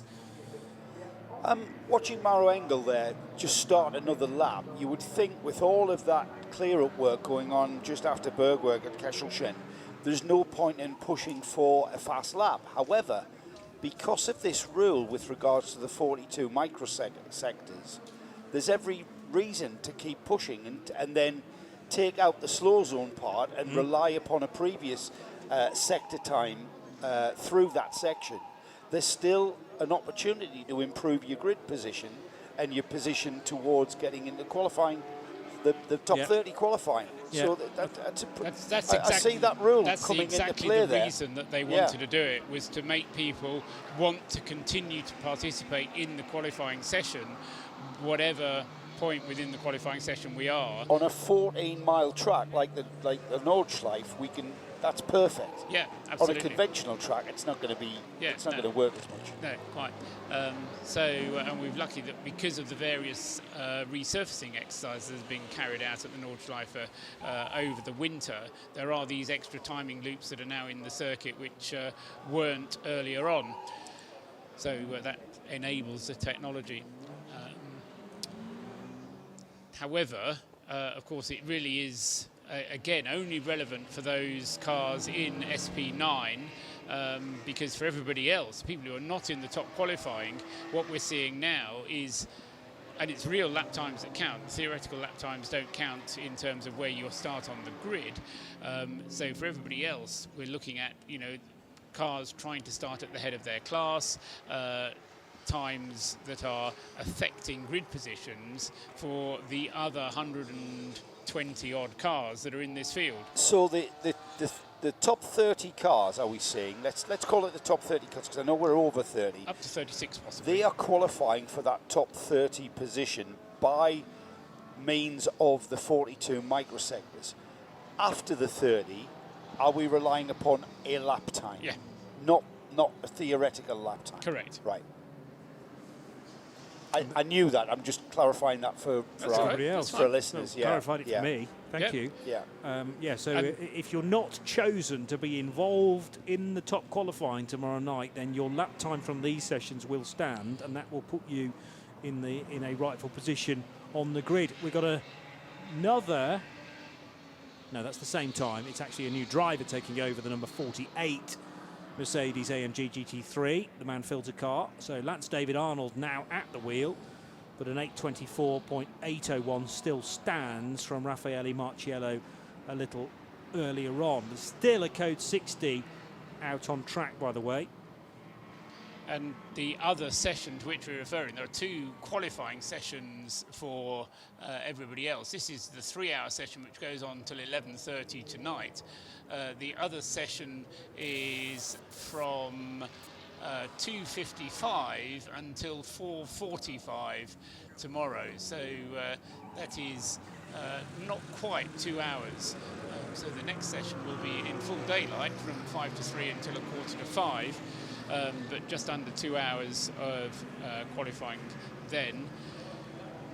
Just to reiterate the 2 points of qualification. One is that you have to do every driver has to do 2 laps, and the other is that your car's qualifying time must be within 120% of the fastest car in your class. So you don't have to look at the overall fastest, but you do have to look at the fastest in your class. Thanks to Alan Prosser, who's just tweeted a couple of screen grabs from the video footage or the stream footage, and it shows the Toyota Gazoo Racing Lexus with heavy rear end damage, and it also shows clearly quite excessive front end damage on the 59 Porsche. See, I didn't read that as 59 at the time. Yeah, that's what that corresponds to what the tracker told us as well. Yeah, I know. But that looks pretty heavy front end damaged. I'm going to be interested to see what that car's looking like tomorrow morning when we pay them a visit. Yeah, it would be a dreadful pity for the CP Racing team, covering as we do quite a lot of their races in other series, and they have been very, very focused on getting their car firstly qualified for the Nürburgring 24 hours, and then getting it into a position where they might be able to do quite well in class SP7, which is where that car competes in, the class that car competes in. But Alan's took a more detailed screenshot. Now the front of the car, it all depends, Alan, on whether or not where the front suspension mounts to the chassis. If the chassis legs have been twisted, it's very difficult to put that car back together. If everything in front of the chassis legs where the suspension mounts to has been mangled, well, that's designed to do that. So it hopefully is looking worse than it actually is. Yep. That's what I'm hoping for. I'm hoping that all the front end deformable structure bits are indeed what we're looking at there. It was Manat Kula Palanont who was driving the Toyota, by the way, and Xavier Masson, who wasn't the name originally, down to drive that car, although Xavier Masson has raced with the CP Racing trio many, many times before. And Xavier Masson stranded out then somewhere else on the circuit. Yeah, the car currently 6th in SP7 and was 53rd overall, the number 59 car. Yeah. I think you made a better fist of the Thai driver's name than I did, Johnny, so well done. Quick question, easily answered for Ian McCarthy. He's in a quandary as to when the slow zone finishes and when the drivers can accelerate. It's basically when they see the green flag. No, you have to go past the green flag. flag. So at the point of the green flag, Another that's when chance you to can see the damage, Joe. hammer it. Yeah. And the Toyota CHR is damaged, I think, rear right and rear left. There's a rescue unit on the scene dealing with the Porsche as well. So front end damage on the Porsche, Johnny. Yeah. Rear end damage on the Lexus. You don't need to be a detective to work that one out, do you? And the Porsche's faster than the, what class is the Team Thailand Toyota in? It's an SP3 car. So also in that class, Opel Calibras, Renault Clios, Toyota GT86s. So that gives you an idea of the sort of speed that the Toyota CHR can offer. It's also the class that the Opel Manta is in. Whereas the 59 car is an SP7 machine, so that's a class full of and exclusively Porsche Cup cars, GT3 Cup cars, and CP Racing with their Gen 2 991 specification GT3 Cup car. So, yeah, whether Xavier Masson has caught the Team Thailand car in sort of two minds as to whether to stay to the racing line or not, and we cannot really comment on the incident because didn't see it, just the aftermath, and unfortunately two very badly damaged cars. Jan-Erik Schluten now at the wheel of the number 8 machine, and that car is not currently featuring in the top 6, but it is 9th actually. So that car having done an 8:30.859 earlier on, but generally everyone's well over the 9-minute mark currently because of that long code 60 which is in place, and it's probably going to be in place, let's face it, till the end of the session. I think that's probably right, because there's only just over 5 minutes of the session remaining, Johnny, and I think it's actually, although it is described as a code 60, I suspect that because they've had to narrow the track so much there, you're probably struggling to do 60 kilometres an hour through there. But as I say, if you're standing around the track elsewhere, not looking at timing screens, the beauty of this form of qualifying is you've still got cars going very rapidly past you, particularly the GT3 cars, because it's those that have the most to gain, because they'll be fighting for a position within the top qualifying. Lance David Arnold, as I suggested, he was getting into the car. He is now in the fastest car, the man filter car, now with Lance David Arnold at the wheel. He's currently halfway round a lap of the Nordschleife. René Rast still at the wheel of the car collection Audi. Gabriele Piana still in the number 6 Black Falcon Mercedes, and Lawrence Vantour in the 911 Porsche. Another yellow flag on the Grand Prix track, which is at the Michelin Curve, which is after the Michael Schumacher S, much slower and heavier braking area into the left-hander, which then becomes an even tighter right-hander actually, and leads everyone towards the Hatzenbach-Borgen. So there's no car showing there, Johnny. no, that's interesting. Okay, but yellow flags definitely Yeah, there, and definitely green there, flags yeah. then in time for the right-hander, and more yellow flags at Klostertal, although they That's almost just come in. Yeah. they immediately are withdrawn. What about Callenhard, Joe? Marshall Post 113, which is like the run down towards Breitscheid, around about, well, just before Nothing Versifen. showing, Johnny. Yeah, that's cleared very quickly as well. So they suggested that that's just spin and continued maybe Right. for a couple of cars. One thing that isn't clearing though is the code 60 around Bergwerk and on towards Kesselchen.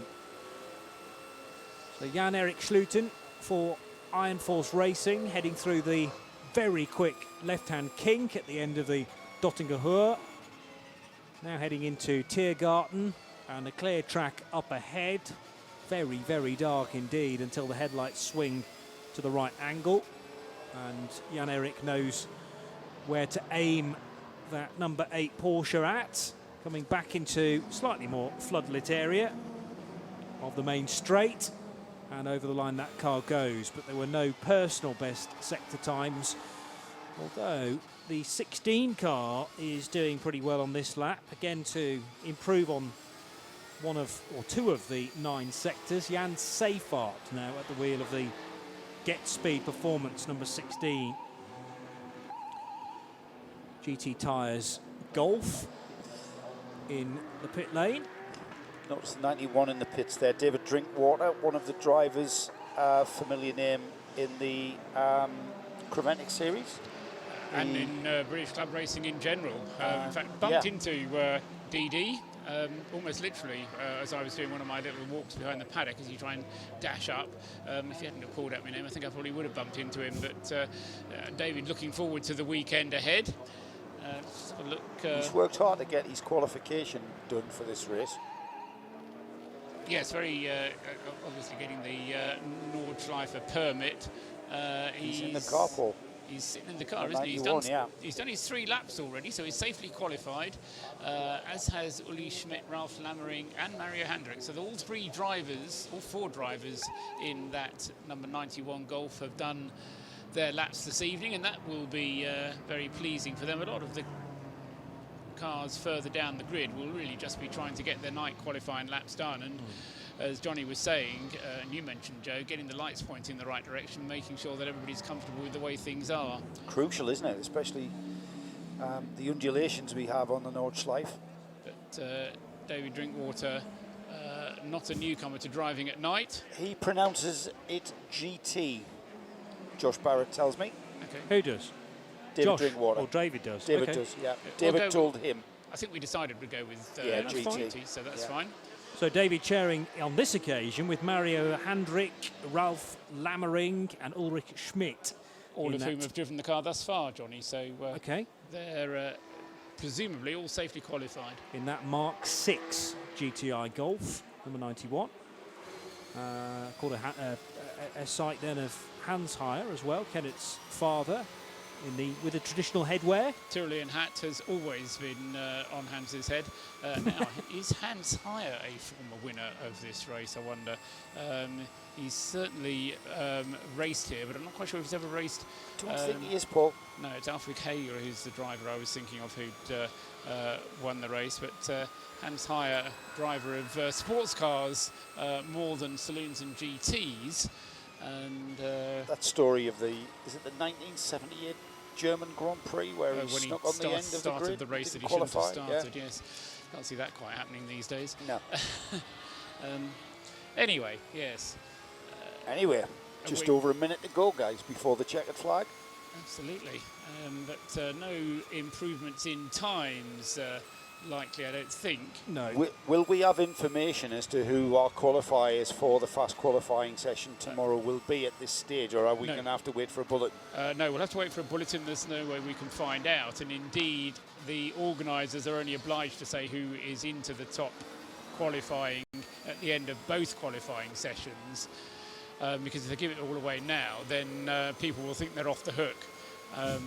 So they will keep their cards to their chest until we get into the end of the qualifying session tomorrow, which, as I say, starts at 5 to 3 and goes on until 4:45.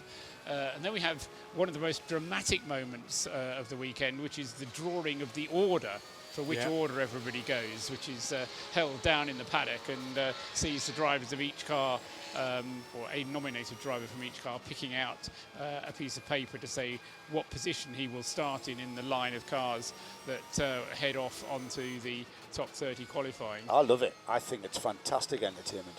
And that can be important because A, weather can play a part, B, because they let them go in only 10-second intervals, you do sometimes get a bit of traffic on that single. And you could be wrapped up in an incident as well, Paul. Yeah, exactly. So it does make a difference. The checkered flag's out, boys. So the session technically over, although if you've already crossed the line and are now on a, in inverted commas, fast lap, I say that because we've still got a code 60 in the middle of it, but we could be on for some fast sectors. You are permitted to complete the lap that you've just started prior to the checkered flag appearing, but there are more yellow flags out on track now at Brunchen and at Flansgard, and that sounds like the same incident actually.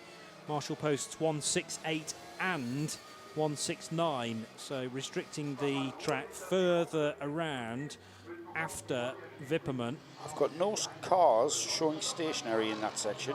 But the yellow flag's still Well, the yellow flag, we've definitely got a yellow flag, and then we've got a green flag before we get to Flansgarten. So it's just out of Brunchen. Just an incredible amount of vehicles now on the track in this Code 60, with lorries left and right recovering the damaged cars. There's also barrier repair taking place, so the Unimogs are out in force together with some other flatbed machinery. And as Paul says, I mean, it is like threading your car through sort of a restricted motorway, which is dealing with incidents. And any hope of doing 60 kilometres an hour, no chance. More like 30 Ks, I would have said, as you work out which bit of the track is still available to drive upon. The Ginetta GT4 that is just circumnavigating that part of the track is now virtually back up to racing speed. I think there's only one Ginetta in the entry, and that's Charlie Robertson in the SP10 Kramer Racing. Have a guess who else is in that car with him? It sounds very Colin Whitish, I have to say. Well, he's in the entry as Colin Derek White. Okay. But we know him as fondly as Colin White. Indeed, the never give up man Colin from White. Glastonbury. Yeah, Colin never give up White. Absolutely right, and he drives everything quickly, including his road cars. But former world champion at national hot rod level, national champion as well. Then went on into hot rods. Still races hot small rods. ovals, yeah. Still races. What are those cars called on the ovals in Belgium? Yep, he and goes the across Netherlands. to the Benelux short ovals. Yes, ASCAR type machinery, but also has a Ginetta, which he does in sprint racing in the UK as part of the TOCA package, and also the long distance stuff, 24H series. So although cars are still streaming across the line to complete their final laps of the session, very unlikely to see a change at the top of the order now, with number 48 then fastest at the end of night qualifying. That's the number 48 HTP prepared AMG Mercedes. Give it its proper title, the Team Manfilter GT3, and it's a driving crew of Christian Hohenadel, Lance David Arnold, Raffaele Marciello and Maximilian Goertz, and Raffaele Marciello doing the time earlier on, an 8:24.801, and that was immediately after René Rast set a very good time in the number 14 Audi. The car collection entered Audi R8 LMS, an 8:25.012, so only a couple of tenths of a second between the two best times, and a further 3 tenths back to the Gabriele Piana driven Mercedes from Black Falcon, but that was a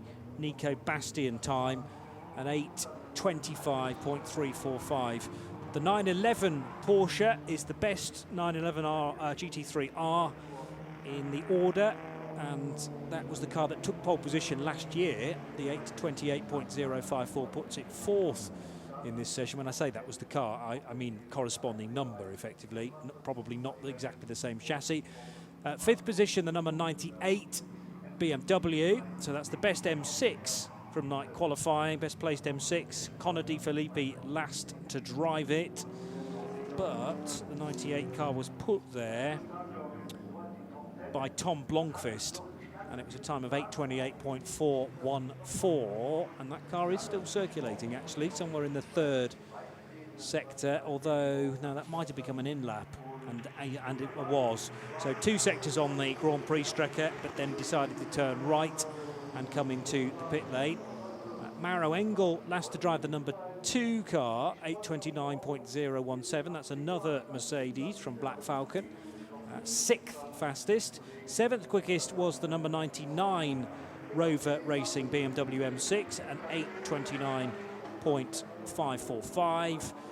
The 16 Get Speed Performance Mercedes did an 8:29.835, so that was 8th fastest in the session.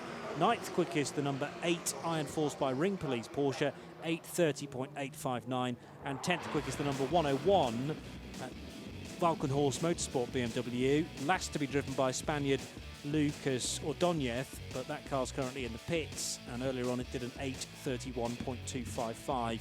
Try and give you as many class leaders as possible as we hit the pause button in the qualifying process. The best qualified AT, alternatively fueled car, is the number 320 Team Care for Climate Porsche GT3 Cup machine. Best SPX, the only SPX car in the entry, the 705, which was 32nd overall, the Scuderia Cameron Glickenhaus SCG. And the best SP7 car, the Huber Motorsport Porsche, car number 63. Top of the shop in SP8 was the GT Tyre Motorsport by Racing Audi R8 LMS, the BE Audi, car number 148. Fastest in SP8T, the AMR Performance Centre Aston Martin Vantage, AMR GT4, car number 36. Fastest in Cup 3, which is all Porsche 718 Caymans, that was the number 303. Mulner Motorsport entered Porsche. TCR was topped by the 170 Hyundai Motorsport N i30. So we did have the Veloster quickest earlier on, last to be driven by Mark Basseng, but it was Peter Terting in the i30 that was quickest. SP6 topped by the Setup Wizard Racing Porsche, number 125. SP3T, the number 88 Subaru WRX from Technica International was fastest there. SP Pro, only one of those cars. It was the Lexus LC that did a time which was good enough for 54th overall. And the best SP10 car was from Black Falcon, the Team Identica Mercedes-AMG GT4 car. That was 55th overall, car number 70. And being a big fan of Classic Cup 5 for the BMW 240i's, I can tell you that it was car 240 suitably that was fastest. The Pixum Team Adrenaline Motorsport car, it was 7 Sandberg, so car 240 had at the wheel Oscar Sandberg, and that was the fastest Class 5 machine. Apologies to all the classes I've missed out. There are so many. We will.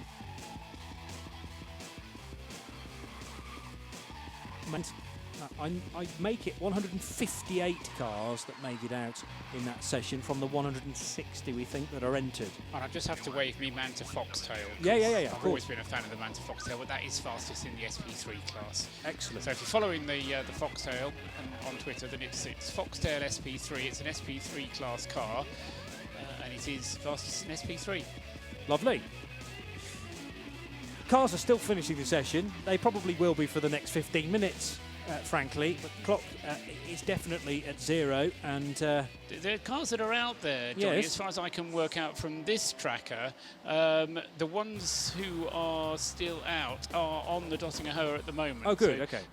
The times you've given, I think, were pretty close to the final times. In any case, no improvements possible in that at the end of the session. So, final cars just coming up towards the line now. But that just about wraps up qualifying 1 for this year's 2019 Nürburgring 24. But don't forget, our coverage continues tomorrow. If you go to radiolemans.com, you will see the RS1 schedule and the full detailing. As long as your clock is right on the laptop or the desktop, it will give you the correct times for our broadcasts. But local time, we will be on air at 2:50 in the afternoon for a 2:55 session. And that is to be completed at 4:45. So we will go off air at 4:50 to make sure there's 5 minutes either side effectively. And then back on air at 6:50. Plenty of time, therefore, ahead of a 7 p.m. start for N24 top qualifying. And it's due to be a 40-minute session with as many as 36 cars contained within that qualifying session to determine the front, anywhere between the front 28 positions and as many as 36 positions, basically. All the sharp end places will be confirmed, and we'll also detail the order that those cars are setting off from the start-finish straight as well after the random draw. So 2 very important sessions to come tomorrow. And then we'll also have warm-up live on Saturday morning. That's a 9:10 session, so 10 past 9 for an hour. And our countdown to green begins at 2 o'clock local time on Saturday, ahead of a 2:30 start, 3:30 start, isn't it, Paul? 3:30 in the afternoon on Saturday. Correct. Yeah, so loads more to come. That is merely the tip of the iceberg as far as qualifying is concerned. But my thanks to John Hindhoff, who looked after the first part of that session, to Paul Truswell, to Joe Bradley, and of course the responsible adult Eve Hewitt, and to our producers back in London, making sure we stay on air. Be sure to stay with us throughout the weekend. Lots more to come. And we're back on air at 2:50 local time. From Johnny Palmer, though, for the moment, it's good night.